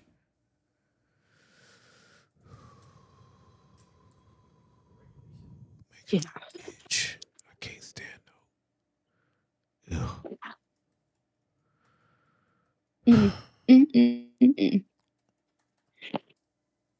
Oh, okay. Well, Janice, you already know you got a whole community here with you. So I know there's a lot to process. There's a lot to pray through. But whatever you need, just let us know. Any way that we can help, we will, okay? I appreciate you so much. Okay. I love you. I love y'all. Okay. Have a good day. Bye. Bye. Whew, child. Listen, man. I'm trying to tell y'all, man. A lot goes on between Sundays. A lot, man. Oh yeah. A lot goes on between Sundays. You feel me? Yeah. She couldn't figure this out in a 30-minute service. Nah, man. You know what I mean? Because the Or church an on altar Sunday. call. Yeah, or an altar call. You can't sit up here on an altar call and do this. They're not even know talking what I'm about saying? that stuff. They don't even have like the understanding to have an altar call for something like that. You just flinch. Like, The Monday through Saturday, that's the wide open vibe. Hey, I'm gonna take y'all back to Acts 2:42 real quick, just in case anybody tries to figure out what is it that we doing around her. Acts 2:42, they devoted themselves to the teaching of the emissaries, and to fellowship, and to breaking bread, and to prayers. Listen, man. Fellowship is when you talk about all this right here. Yes. Y'all know the Bible governs everything that we do. That's being devoted to the apostles' teaching. But then that fellowship, that's all that's over here, man. We gotta talk through all this. Some people, I believe in marriage. I'm going 26 strong with Juliet. I'm only going 26 strong with Juliet because I've come in here and done that work. Yeah. but she's also come in here and done that work. The moment Juliet stopped doing her work, and if I keep on continuing to work and she ain't doing no more work, at some point, I respect myself too much. Yep. That's good, man. You have abandoned your assignment. Yeesh. Oh, that's one of the A's. That's exactly right. You have abandoned one of your assignments. And so it don't have to be adultery for me to chunk these deuces.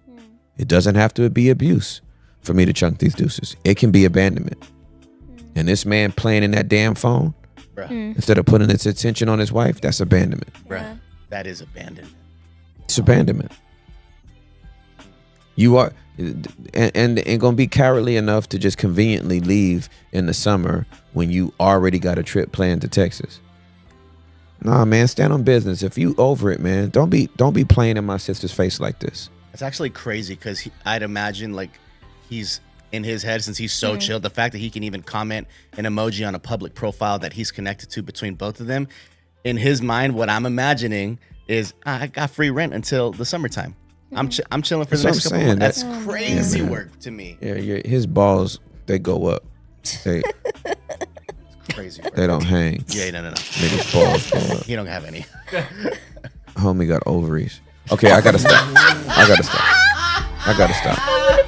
That's still her husband. I gotta stop. We got Aid pulling. I'm getting agged, so that's my flesh. I'm tripping. Understood. I meant it, but I'm tripping. You want Aid pull up now? Yeah, man. I got you. I think it's Give me something else. Aid, please let me know if I'm saying your name right. You are on this show. Please introduce yourself. You are on with Tim Ross.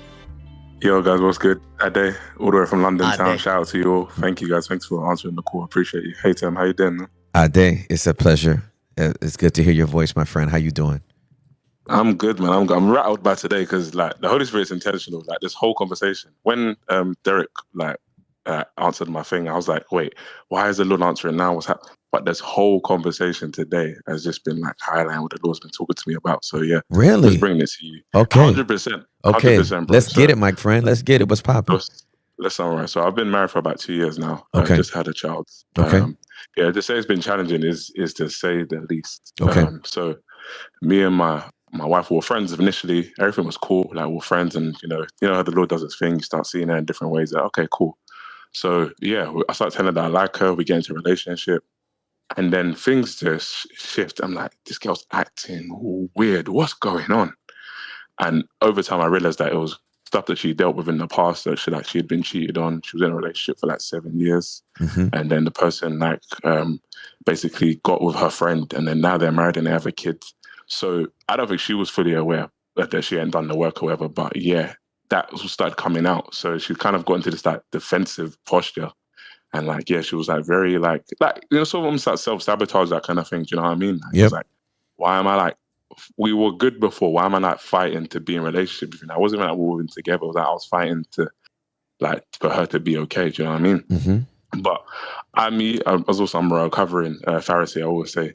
Okay. So I thought to myself, oh yeah, I'm a big G. I'm going to handle this. Yeah, I had a conversation with my friends like, yeah, no, I'm going to be the one to like help her with the healing and stuff. Blah blah blah. Cool, let's do this. So after like months, I was like, cool, yeah. I went into a relationship. We was together for about a year. Then I proposed. We got married. Cool.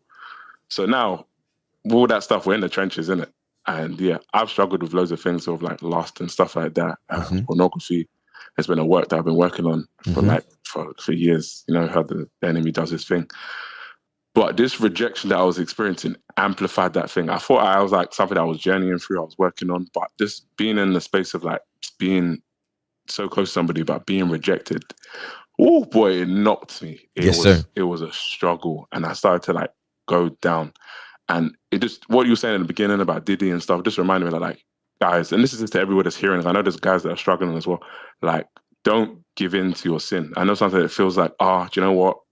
Just let me just accept this. This is what it is. Guys, it will destroy you. Yes. You were saying that how did Diddy get to where he got? It starts off small. That's but right. when you come into agreement with it, it will take you out. Yes, sir. And I could see myself. I got to a point like, you know what? Okay, you're rejecting me, whatever. Let me just carry on doing. And that thing dragged me down. Worse than I've ever been before. Places I've never been before. I'd go like, wow, how's my head even here? Yes, sir. Do you know what I'm saying? Yes, sir. And I'm like, by God's grace, I'm doing my work, as you guys have been saying today, and trying to come up. But it's just like, what does it look like when the work is done? I'm always going to be here. Like yesterday, we were talking about having the devil on your shoulder and like knocking on it. Like, is there going to be a time when that's gone?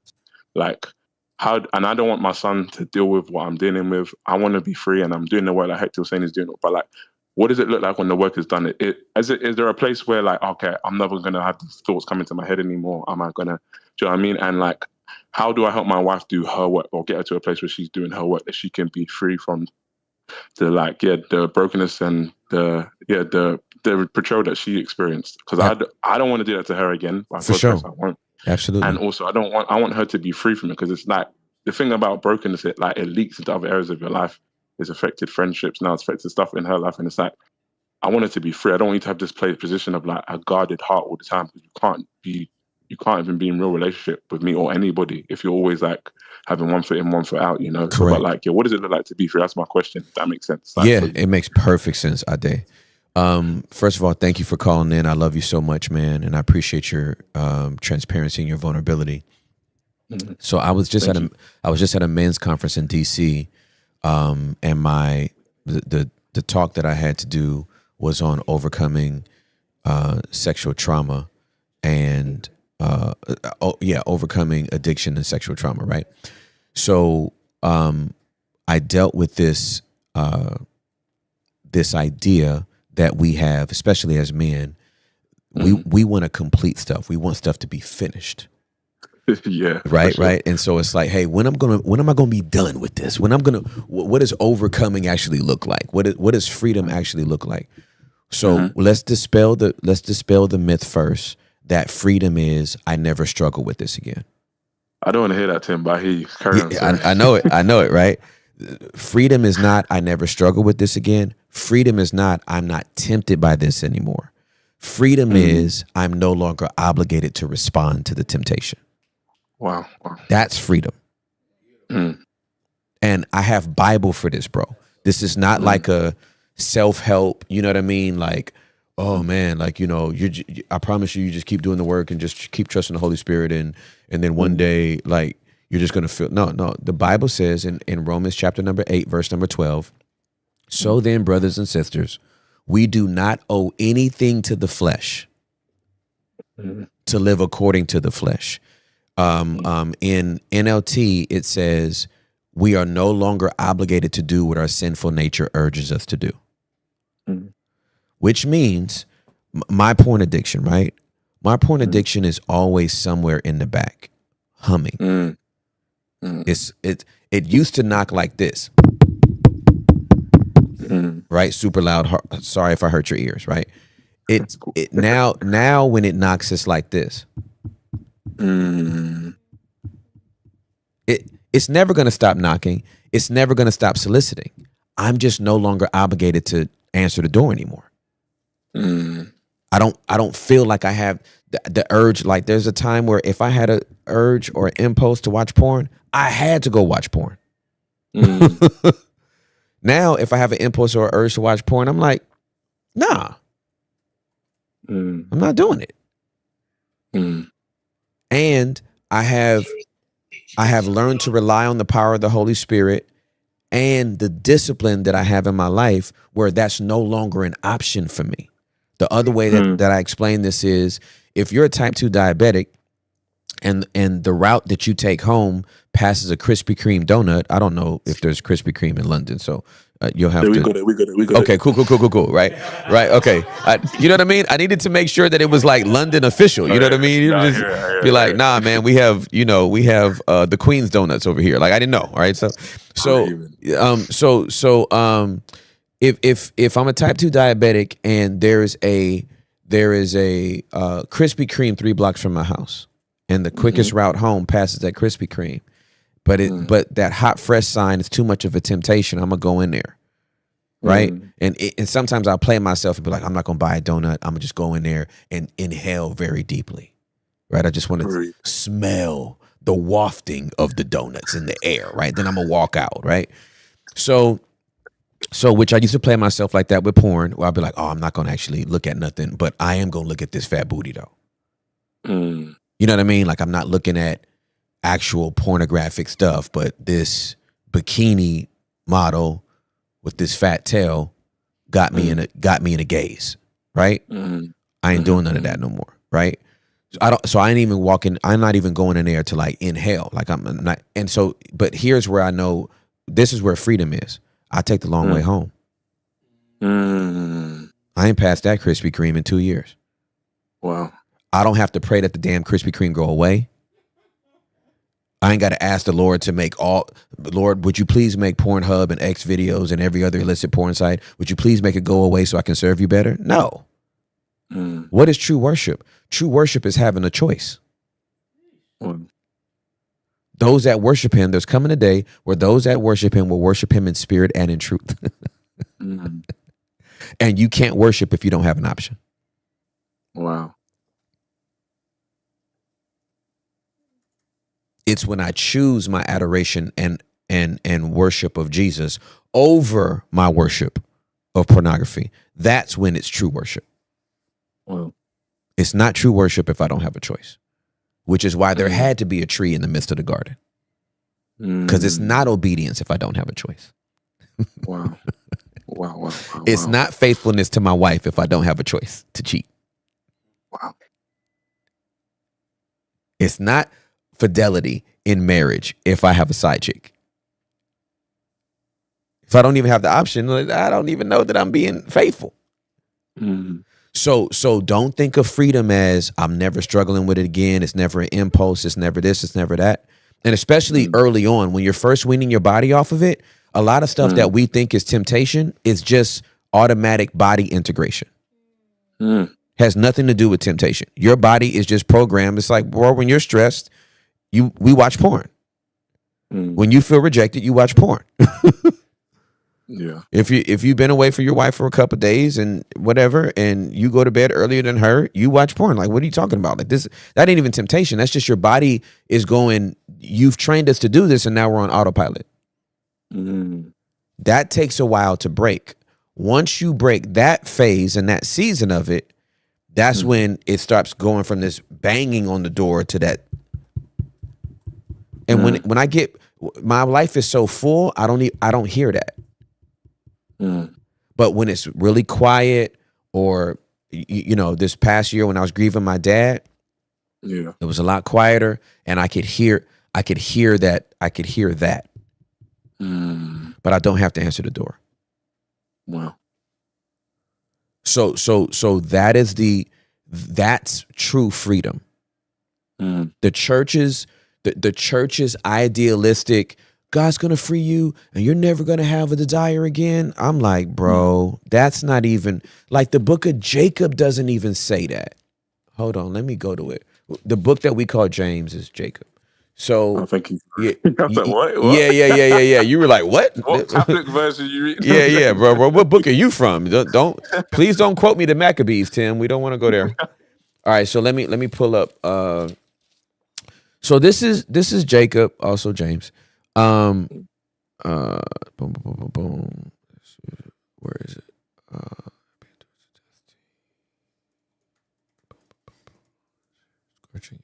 Oh yeah. Here it is. Okay, so this is verse number 13. This is chapter 1, verse number 13. Let no one say when he is tempted, I am being tempted by God. For God cannot be tempted by evil, and he himself tempts no one. But each one is tempted when he is dragged away and enticed by his own desire. God's not going to deactivate your desires. We just have to have, through the Holy Spirit, self-control, temperance, to ensure we don't get dragged away by our desires. Our desires shouldn't control us. We should control our desires. Then when desire has conceived, it brings birth to sin. And when sin is full grown, it brings forth death. So all of us have desires. I came, I don't know who my ancestors are on my Nigerian side or my Ghanaian side, but we all got high sex drives around here. Okay. And and obviously through pornography and promiscuity, I let that go in a lot of different directions. When I focused that thing singularly on my wife, Mm. child, I was wearing her out. Really? Hear that though. Hear that. You feel me? Because Mhm. I know, because this is the beauty, bro. This is the beauty of the freedom, right? All of my appetite now goes to Juliet because I'm not snacking on big booty Instagram models. Wow. I'm not snacking on Pornhub videos. I'm not snacking on all this illicit stuff, right? And this could go for male or females. So then, within a marriage, my appetite grows from my wife. Wow. Because these are the only titties I'ma see. Amen. This is the only vagina I'ma have. Well, say it. So now when I get hungry, now she's getting ravished.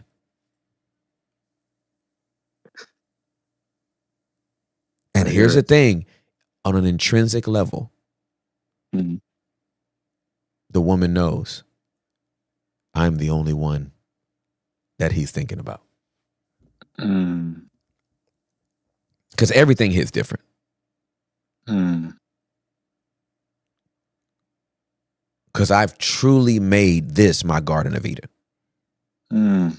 I've truly made this my promised land. This is my milk and honey. Mm. I will taste and see that the Lord is good. Mm. As Proverbs says. What up, everybody? Hector Guerrero here. Whoa. You guys are having a very deep moment, and I accidentally clicked the members episode. I just want to apologize about that. Okay. Thanks, Hector. I appreciate you. As I introduced myself. That was amazing. What was the conversation about sex within marriage? It was too uncomfortable for It was you? you and Joe Navarro playing the Christian card game.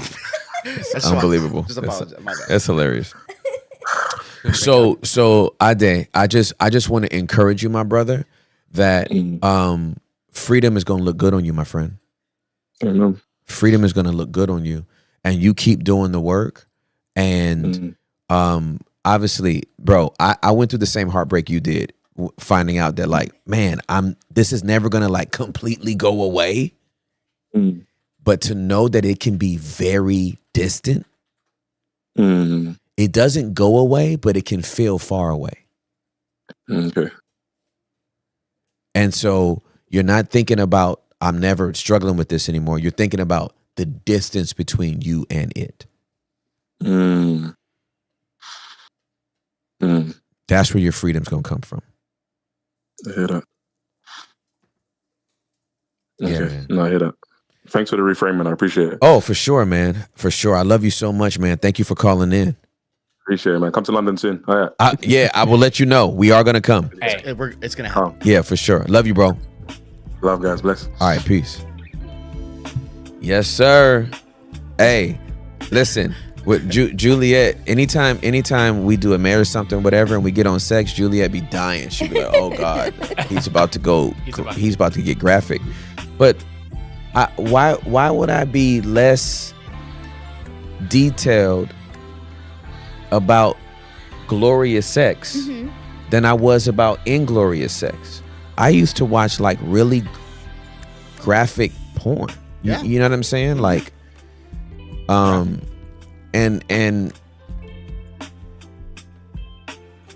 now that I'm like fully committed and invested to like great sex with my wife, I'm a tiptoe around that.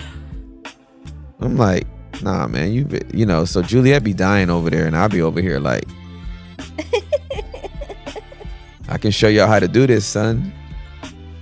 I can teach people how to have a great sex life. I was at a men's conference a few years back. I won't name the church, but it was a men's conference, and this guy asked a question and was like, you know, I don't feel like I'm not really enjoying the sex I'm having with my wife, and and I really would like her to do more. And I was like, she would like you to do more. Give and you shall receive. Amen. As men, we are wired to give. Why we keep asking the woman to give it up? We need to give it up. servitude. I said, find her clitoris, and put your mouth on it. To the whole room. I said, go home. From this men's conference, go home. Tell your wife to wash up. Wash up. I mean, yes, Wash up. that part. Tell your wife to wash up and go find her clitoris. Put your tongue on her clitoris. Put your whole mouth on her vagina. Amen. And after you and after Little finger. she has her little earthquake, tell me if you don't get what you want. Stop playing. And would you say role play starts at the beginning of the day with taking the trash out, washing the dishes, Some text messages. foot rub right after Yep. work, and then Absolutely. and then the real cheat code. I don't even know if this is manipulation or not, but it's like do the service and then like I ain't gonna beg for nothing. Give and you shall receive. It'll happen when it Yep. happens. You know, Good sex- measure, pressed down, shaken together. Shaking Amen. together. Shall men give unto your bosom. Amen. Shout out that booty. You know what I'm saying? Like not give and you. Men are givers. Give it. Give it up. We keep right. asking the female to give it up. No, you Amen. give it up. Give it up. Amen. Amen. That's what I'm talking Amen. about. Say it a little louder. Give it up. Tap the mic. I was like, You know what I'm saying? You got to give it up. Send that little tongue emoji. Yeah. Game Confirm, over. son. It's a Freak wrap. You know what I want. I'm curious, Tim. Why is it that you feels the way that she feels when you start talking about? Oh, just because I have no shame around, and she doesn't Yeah. have any shame Right, around it right, either. right. It's just that publicly, Yeah. you know what I mean. Yeah, I just have no Yeah. problem talking about none Yeah. of this stuff. yeah. I'm So, here for it. yeah. That's how we all should be. Yeah, for sure. I'm for married people having great sex, Amen. Amen. not like decent. Yeah. You know what I'm saying? What's the song that does that? I don't know. I don't know how to do it with. Is it the 3-6 Mafia song? No, so no. so my what's gosh. up? He did the I just don't know how to do it like without vulgarities. You know what I'm Yeah, saying? yeah. So, There's no way to edit it. My There's brain. no way to edit it. my brain was buffering. Yeah. Shout out members. Mop the floor. Yes, amen. Hey, Yeah, Greg, if mopping the floor is gonna get you where you need to get, if you gonna arch your back for me mopping this floor, it's gonna be Mr. Cleaned. That's right. You know what I'm That's saying? right. That's I will right. I will Swiffer this entire damn house. Vintage. I will Swiffer these walls. We'll do the Let's baseboards. go. If you gonna back this thing Amen. up, Ace Amen. Force. if you gonna pop that thing open, I Come on bet now. you Windex. I will Sentex. literally I will get That's I will right. get the cobwebs out the corners. Fabuloso. Fabuloso. Fabuloso Oh, it's over, brother. on Fabuloso in Mesa Mr. Clean. Fabuloso, in case you didn't know. So. Senor Limpio. Hey Tim. What are your thoughts on toys? Oh. We've talked about this before. I know. Yeah, I'm we just, talked but we got new viewers, and we got Oh, you're we right, got you're right, you're right. the healthcare guy in the chat. He gave 10 gifted subs, which is Let's a blessing. go. That's Gifted out facts, 10, right? 10 members. Terrence? 10 members gifting. Yeah, he's rich. So yeah, thoughts on go. toys? I don't see a problem with toys if it enhances the pleasure of the participants. I don't like people to become dependent on toys outside of the participation of their spouse. Absolutely. Oh, participants. You understand what I'm Yeah, saying? absolutely. Because at that point, if- it's a threesome. Well, no. I'm saying outside of your spouse being with you, if you become dependent on this toy, then you don't need your spouse. So I'm saying if the two people find this particular toy to bring one or both people pleasure, Yeah. and they want to use that within their Okay. their intimate time, Oh. I don't see an issue with that. I see an issue when the person is now using the toy in replace of Understood. their spouse. Understood. Like, I don't even need you, just give me my wand. So being a swinger is totally works because you're using another person to throw in between, have a quick little. Just go to the next call, bro. Go on this. Got cat pulling up on us.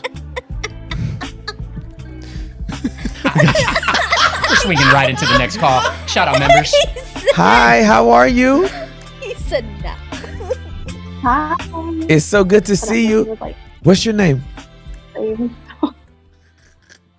I'm Kat Wilson. Hi, Kat. Hold on. Can y'all hear me okay? Do I need to take the headphones off? No, I can hear you fine. You guys?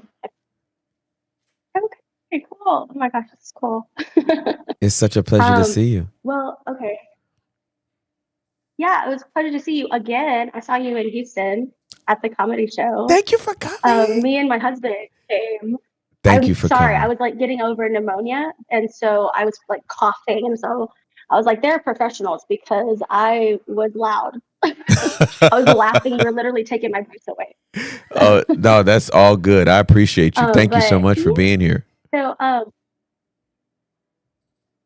yeah, thank you. So today I wanted to talk a little bit about, honestly, the pod you had yesterday like hit so many nails on the head. Like I was Okay. like, oh, maybe I should just be like, never mind, see you, bye. That's funny. But there are a couple of things that I think I could definitely still talk to you about. I wanted to kind of talk a little bit about raising sons. I have three. I have my oldest is about to turn 8 next month, and then I have a 6-year-old and a 3-year-old.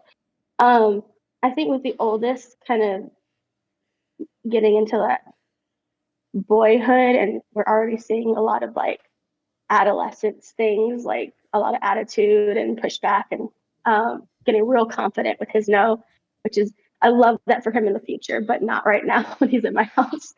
Yeah. I just like, I'm seeing how hard it is to do this, like to make a disciple out of him, like one-sided. So for some context, my husband is not a believer. Whenever we met, I was like in my deconstruction era. Mhm. I went through a church scandal, and so it was like right before I was leaving for college. I was at a Christian college deconstructing my faith. So it was a lot. And me and him met like right on the heels of a toxic relationship. I was in a really long time relationship with the guy that wanted to be a missionary and a pastor, and he was a terrible person. And I just like saw this like this cycle of inviting fakers into my life. And I know like just through therapy and just doing a lot of my own work, it stems from my parents. They were also like involved in ministry while my dad was just like actively having affairs. And my mom was staying together for the kids. Like that Yeah. really like resonated with Hector and Janine before. We're talking about like, that was my life. Like they stayed together for the kids, and really what it came down to is they stayed together for like face. It wasn't not for us. Yep. You know, it was and so anyway, so I was going through my deconstruction period when me and my husband met, and he was coming off of a really toxic relationship too. And in hindsight, I think like the beginning of our relationship, we were doing a lot of trauma bonding. And somehow just like an on again, off again relationship stemmed from that. And then we got married, and literally like a month after we got married, I was pregnant. And then that pregnancy, I went into labor early. So like I birthed my first son 2 months early. So everything just like was up fast forward. Yeah. And it was a lot all at once. And when my first son was 9 months old, I got pregnant with my second son. And so it just like, it was hard to catch my breath. After my second son was born, I actually went through a really bad like postpartum depression, and it resulted in a suicide attempt. But I'm so grateful because like the recovery of that is what brought me back to the Lord. I joined like a mom's group. It was kind of just suggested like join this mom's group, get some community. And these mom groups like met in churches, and I literally like went down the list and picked the largest church because I was like, I'm not ready to go back to church. Understood. But if I am, I'm gonna like go to one where I can disappear. Gotcha. You know, like I won't get noticed. Yep. And but like that's not my church. They saw me immediately and like got escorted to like kids care to get my kids registered, and then got escorted to Guest Central, and then the message was about like discipleship and family, and I was like, oh, okay. Yeah. Hold on, Holy Spirit, I get it. Right. I wasn't expecting all this. Yeah, yeah, it was like it was a big, beautiful, like, that image of like the prodigal son returning home, like God ran at me and gave me a big giant hug. And I'm so grateful. I mean, like I've been at that church now for, if my youngest is 6, I've been there for like 5 years now. And now I'm in leadership, which is like also just hilarious to me because went into a church trying to disappear and like now I stand in front of classrooms. Like that's crazy. It's awesome.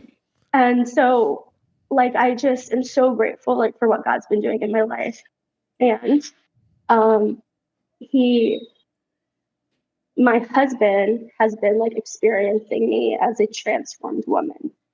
And he's been really gracious. He's been here for it. I mean, he was raised in the Catholic Church, and his mom is still like a very devout Catholic, and you know, went through all his catechisms and everything. So like he likes the idea of religion, but also he's experienced a lot of hurt from that end too. And so he's not like, one of the things that every time we talk about it, he says like, it's great for you, but I'm not like, that's not something that I need. Yeah. And so like, ooh, like being patient with him and also like being patient with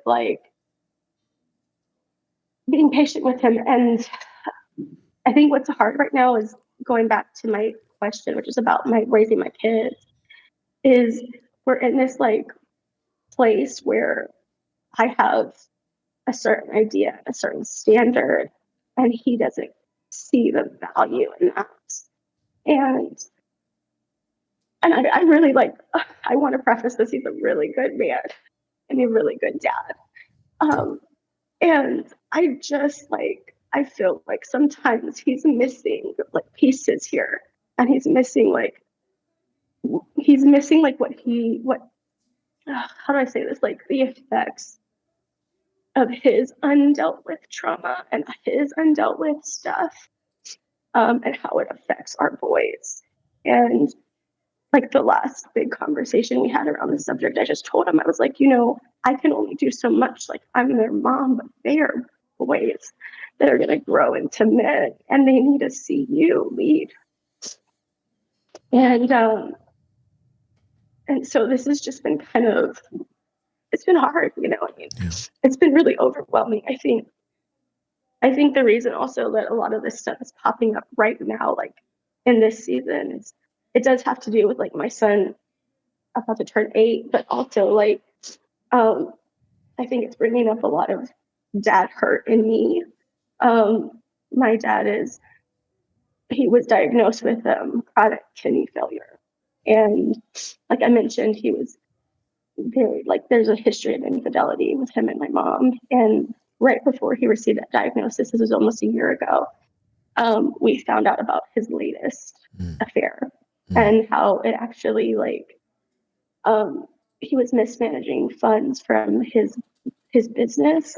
His business that he built from the ground up was also like a nonprofit that relied on donators' money and government funding. And so like he's currently going through this illness while also being under like heavy investigation for misappropriating funds. And it's just been a giant bomb like onto my family. I've had to hold so many boundaries. And I was praying about this the other day, and I was just like, God, I'm just so tired. Like, I'm so tired of like holding all these boundaries by myself, because I feel like my husband, like he sees the importance of it, but he also just like lets me handle it on my own.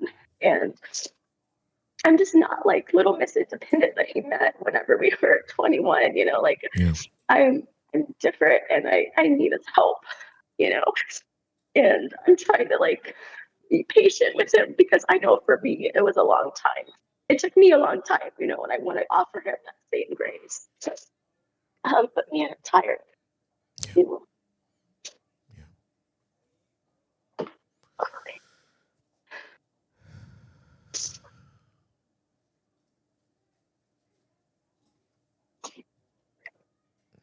so much for sharing it.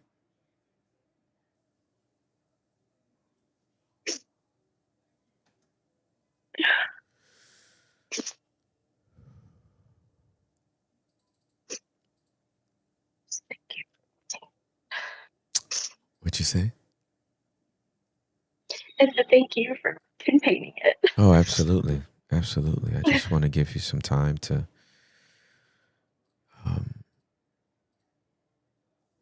just allow all of that to kind of wash over you, wash through you.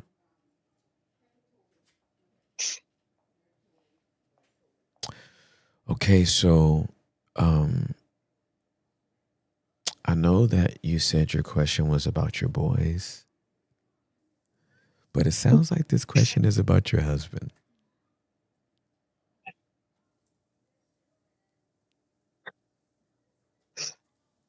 Yeah. You need his help. You need his help right now, Kat. You're tired. Yeah. You're tired.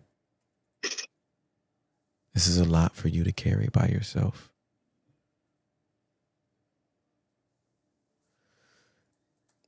Have you had a conversation with him about this?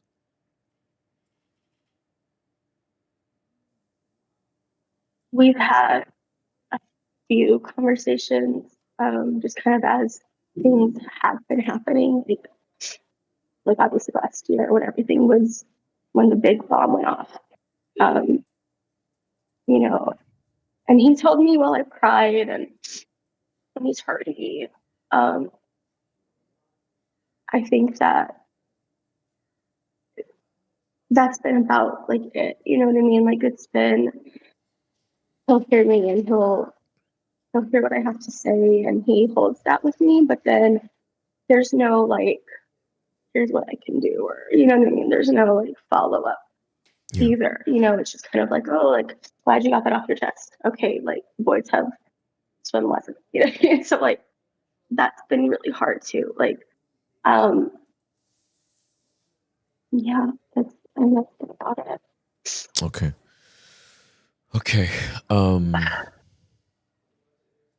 How has it left you felt at the end of those conversations?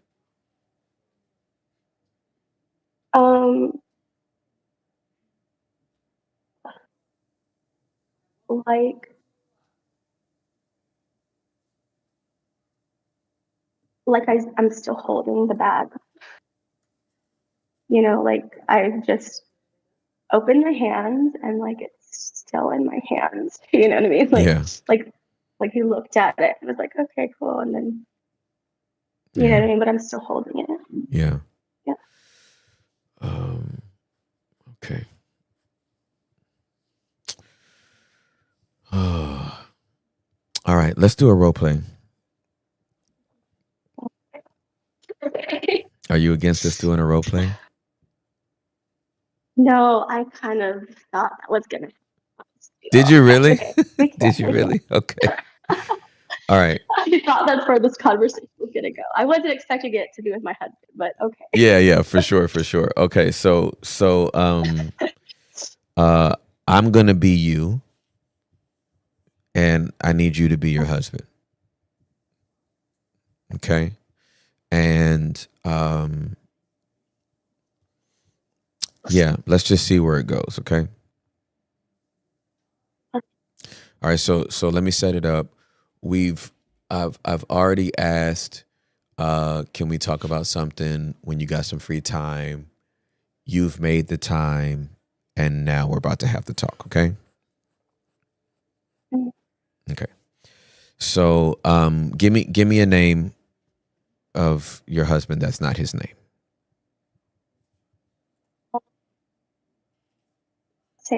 Sam. Okay. All right. So, okay. Sam, thank you so much for taking some time to talk with me today. I know that what I'm about to say to you, you've already heard before, and you're probably going to roll your eyes and be like, girl, we done already talked about this. Why are you bringing this up to me again? And even though that's probably the case, I want to bring it up again anyway. Okay. Okay, sure. Okay. So, I absolutely love and adore you, and you are a great man, and you are a great husband, and you are a great father. And I'm looking at the 3 boys that we are raising, and I am looking at our oldest turning 8, and all the things that I know that these boys are going to need to be raised up as men. I know that we are still in the age and stage where mommy is the most dominant. These are the nurturing years, and these are the years that I get to love on them and nurture them and hug on them and care for them. But as they continue to get older, they're going to need that daddy power. And I want to ensure that you feel good about giving them that daddy power that they need. And so I just wanted to know, are you opposed to helping the boys become the men that they're supposed to be?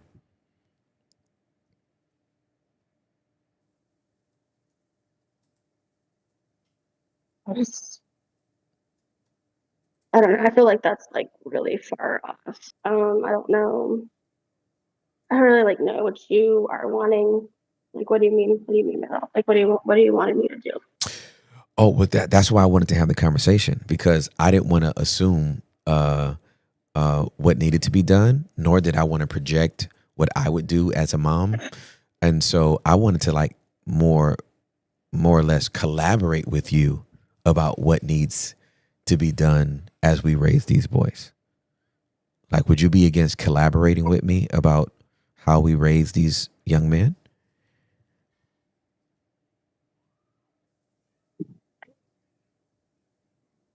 I thought that's like what we were doing, you know. But I don't know, like, what else you want me to do? Like, what more do you want me to do? You know. And also, I'm like really busy. You know, I mean, I got like, I'm the only one working. You know, and so like, I'm doing a lot. My time at the house is not like your time. You know, so like, I don't really know like what else you want me to be doing, like, you know. Yeah. So it sounds like it sounds like you're already operating on very slim margins. What do you mean by that? Like you said, you're already like really busy and you don't have a lot of time, and I have a lot of time. Yeah, yeah. I mean, yeah, you're the one that's home with them all the time. You know, like you're doing all that stuff. So like, I'm just saying, like, you know, like whenever I'm off, like there's so much like repairs that need to be done at the house, and like, you know, I gotta do the, you know, I got a lot to do. Like, you know, I got my other stuff too. I also like want to be able to decompress from my work week. You know, Absolutely. like I don't understand like what else like you want me to do. I mean, like I take them, you know, we go and we go do stuff like this weekend. We're gonna go like see your aunt, you know, like we spend time together like with the kids. Like, I just don't know like what you want me to be doing like Yeah. more. No, You know, I know you work hard. it sounds like you just think I'm not doing enough. Oh no. That's And if really crazy. yeah, if it sounds like that, if it sounds like I don't appreciate what you do, that's the furthest thing from the truth. And I don't want this to be a chore for you. Like, I don't want our children to be your chore. If you feel like that, that's not the energy I'm trying to give. Would it be impossible to, like, I want you to come home and decompress, babe. Like, I know you go and work, and I acknowledge the work that you do. And when you come home, I want you to have your time to decompress. Would it be impossible to get an hour with the kids?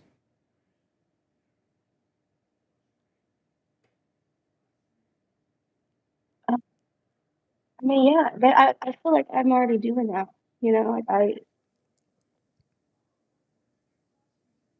I mean, like you know, we watch like their shows and or we'll, you know, like we play. Like I feel like I'm already doing that. Like, you mean like just me by myself with the kids? Like, Yeah, because I'm doing that too. Like, you go, what do? You have your church stuff on, you know, on Thursday nights or Tuesday nights, whatever like night you're doing that stuff, and so like you get to go. You don't have to bring them, and I'm doing, you know, dinner, and you know, I'm hanging out with them. I'm checking their homework and stuff. Like, I just don't know what you mean. Like what?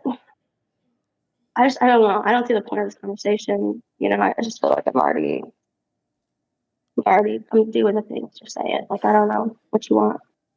So what I want is for there to be quality time that you have with the kids for 60 minutes. Would that be impossible on a daily basis? No, it wouldn't. No. Okay.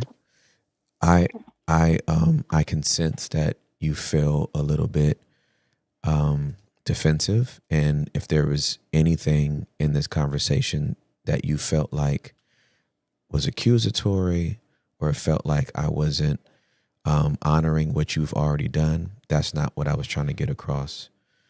You being open to 1 hour a day to spend quality time with them is all that I wanted.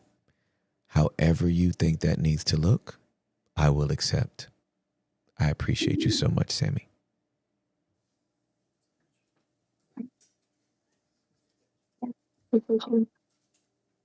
What would you like for dinner, hun?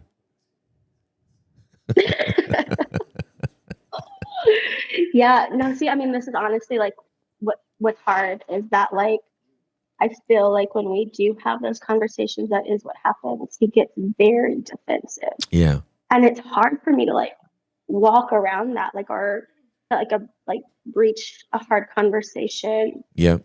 Without feeling like I'm attacking him. Because I mean, I'm serious, man. Like I've tried a lot of different approaches and it's really hard. I mean,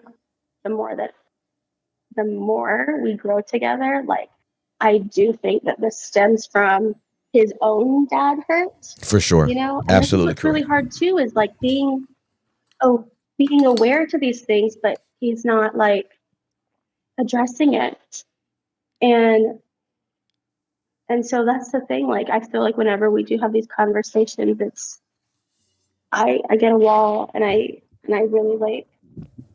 And he's also a really like slow processor. So honestly, like this conversation would probably pick up like in 2 days where he's like, so when you said this, like, what did you, you know what I mean? So like, that's what I mean. Like God is like stretching my patience, like to.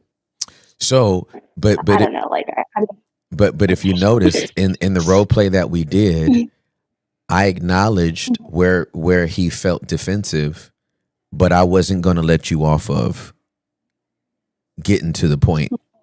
I want an hour a day. Right? Yeah. You can play your violin about going to work, and you can play your violin about Thursdays. Wow. Whoa, every Thursday?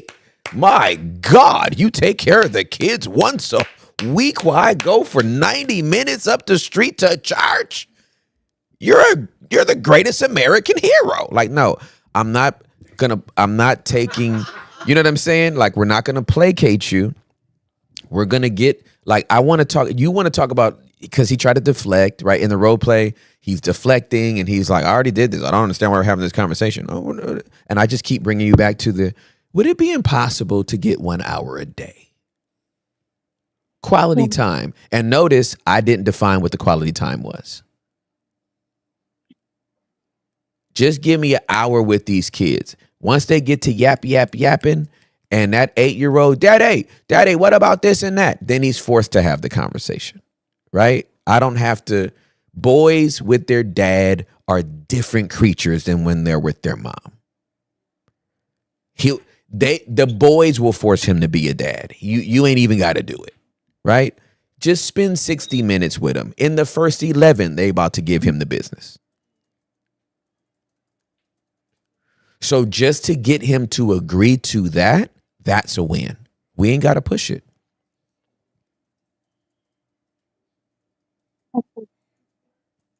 So yes, it's going to be a stretch of your patience. And yes, you know this man and you know the triggers that how he can trigger you and stuff like that. But I need you to lock in. Because when you lock in, you are locking in to get agreement on you're going to help me raise these damn kids. You feel me?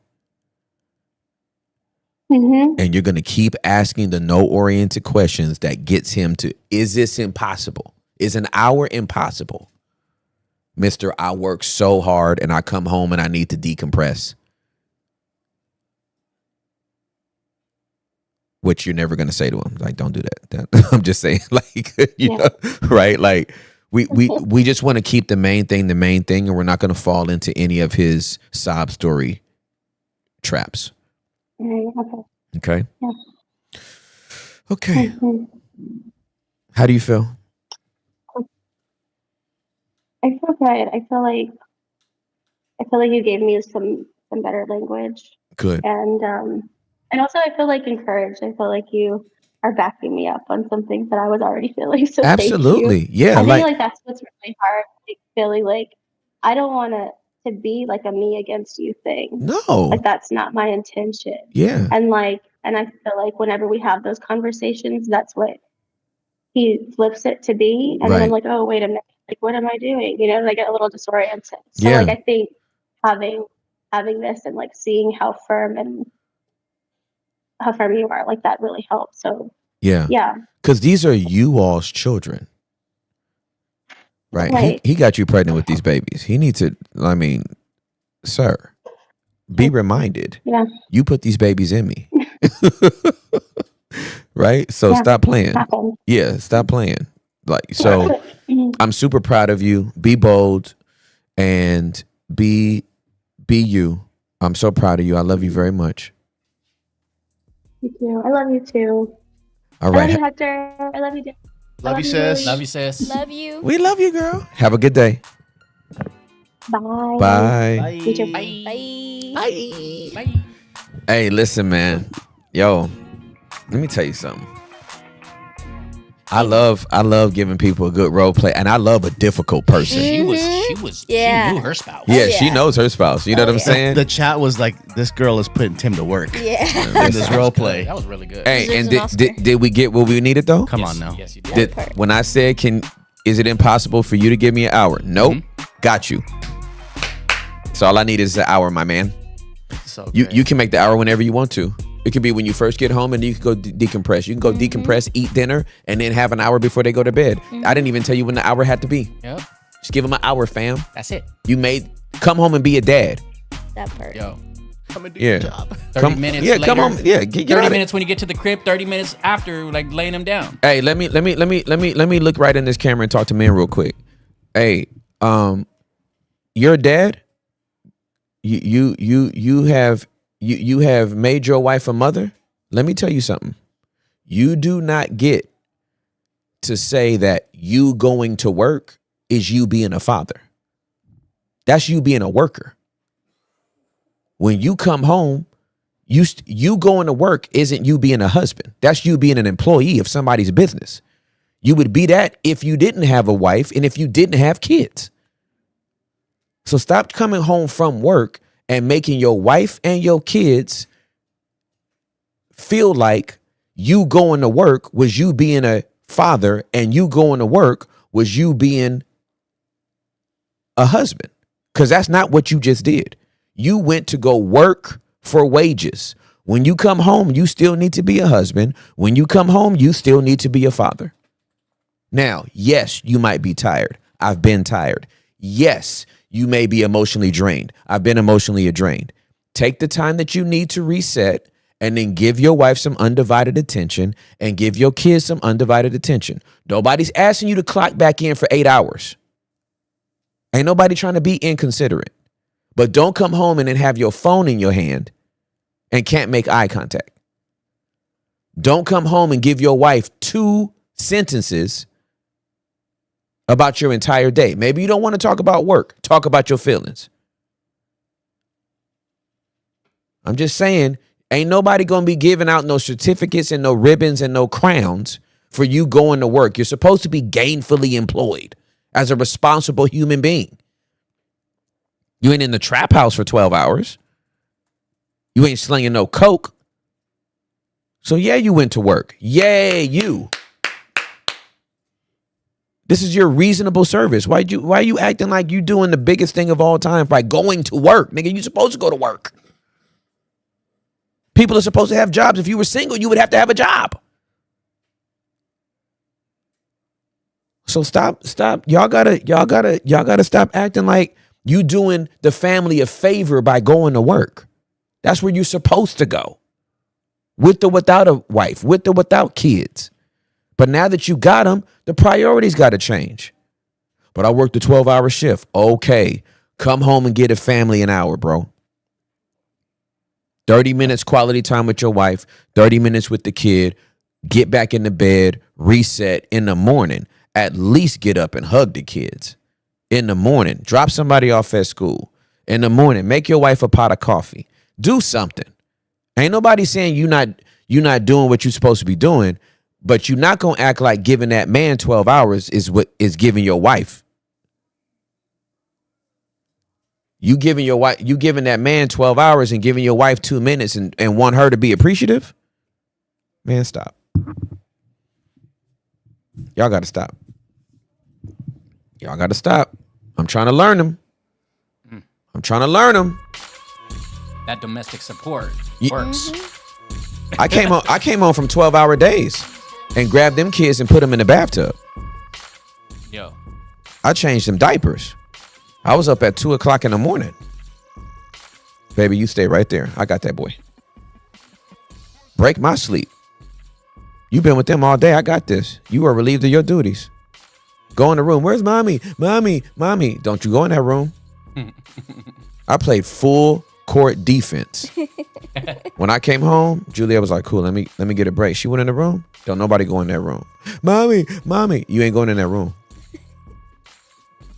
Your mommy will be out of that room when she opens that door. You don't go in there. Yep. I put everybody on defense. I looked my mother-in-law in the face. Don't you go in that? Don't you go in that room? That ain't your daughter. That's my wife. Don't you go in that room? I'm about that business, dog. Oh, that's amazing. I can show you how to do this, son. Man, I'm like, single moms do it all by themselves. I'm like,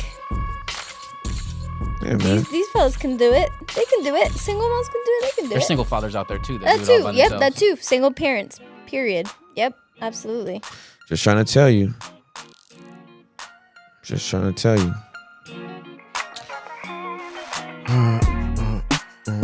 3 hours, like with the quickness though. Hey, man, I can't believe it's already, man, how does this happen? Every day. Every day. This happens every single day. I guess we have to add an hour. Yep, got to go to 5 now. Yeah. 5 p.m. I said Now an we hour. gotta go to 5. I said an hour, Hector. Are you still advocating to go to 4 hours? I'm trying down for whatever Don't y'all do want to it. do. Don't say that, Joe. No. I said an hour. He said till 5, so he added extra I had hours 2 to my hours. hour. I'm over here telling you not 1 hour. That's it, too. Julie on her grind That's today. so funny. That's so funny. You got a shake to drink, bro. You got chia seeds and stuff to do. Oh, I did have overnight chia seed soak today. Nice. I'm gonna slice up some mangoes. I'm gonna toss some blueberries up in that mug. Some hemp seeds and some other stuff. That's gonna be my first meal today. Yeah. Yeah, man. I used to do. Okay, let me just say this before I bounce. I used to do a lot of. Again, I did so much marriage counseling, right? Hours and hours and hours, hundreds, if not thousands, of hours of marriage counseling.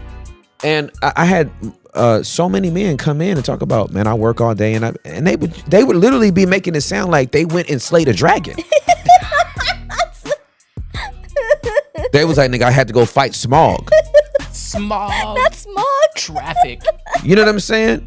Like I went and fought smog in the where the dwarf kingdom is. You know what I'm saying? Whoa. And I slayed the dragon, and I came back and she don't appreciate that I'm like, Nigga, you worked at Mm-hmm. a car lot all day. You had an hour lunch break. You had a hour lunch break. You was chop at a chop. You made it sound like you was digging the Underground Railroad tunnels. Dead. Like we got like bro, like we listen. Being a man takes resilience. Being a man can be difficult. There is a lot of demands on us. Yeah. There's a lot of pressure on us. That's no excuse. No excuse. That's no excuse not to have a conversation with your wife. That's no excuse not to hold space and listen to your wife. It's no excuse. What pictures you pull up? So this is beautiful. This is it went super viral. It's a coal miner that just finished his shift and he still showed up to his baby's basketball game. Covered in coal. Covered in coal. No excuses, with a smile on his face. J. Cole. Oof. J. Cole. You know what I'm saying? That's what I'm talking about. Bro, with a smile on his face. And I can't No come to the shame. kids. I can't come to the kids thing. Girl, you got to do that. The PTA meeting. Oh my God, the PTA meeting. My boys, all their theater stuff, whatever day I can make it to their theater, Yeah. I blocked it. Yeah. If I had to travel, I'm coming to the premiere night. I'm coming to the preview night. I'll be there at this night. There was never a time my kids did anything that they didn't look up and see me. When they played basketball, I was up in the stands. Yeah. When they had theater, I was up in there, Yeah. cheesing after every line. Big cheese. Yes. Yo, what dads don't I'm the loud dad. What dads don't see too is like once your kid turns 10, you've lost that superhero vision. And when you have your first child that goes past that, and you realize like that connection that you have with your child is kind of dwindling away, you realize and you recognize like, yo, this intentionality right now is the most important thing that I'll ever have in this child's life. And you don't give that up for nothing. You don't compromise that for nothing. You don't. You can't. You should. And you got to make memories with these people. Core memories. You got to make memories with them. Nobody's asking you to be there for, and nobody's asked you to come home and clock in 8 hours being a dad. But you can make an hour feel like 5 if you're present. And intentional, yeah. Come on, man. Absolutely. Don't be at the dinner table flicking through your phone. Daddy. Huh? And you trying to text your homie. Man, get out of here, man. Yeah, man. I'm not for the shenanigans. I'm not for the sugar honey iced teas. Y'all stop playing with me. All right. Hey. We gon' go away so we can come back tomorrow again. Come back tomorrow again. Listen, I'm Timothy Charles Ross. That's Hector Guerrero. That's Derek Santiago. Juliana Buendia Karlovich. We will see you tomorrow, Wednesday, March 19th. Wide open. Peace.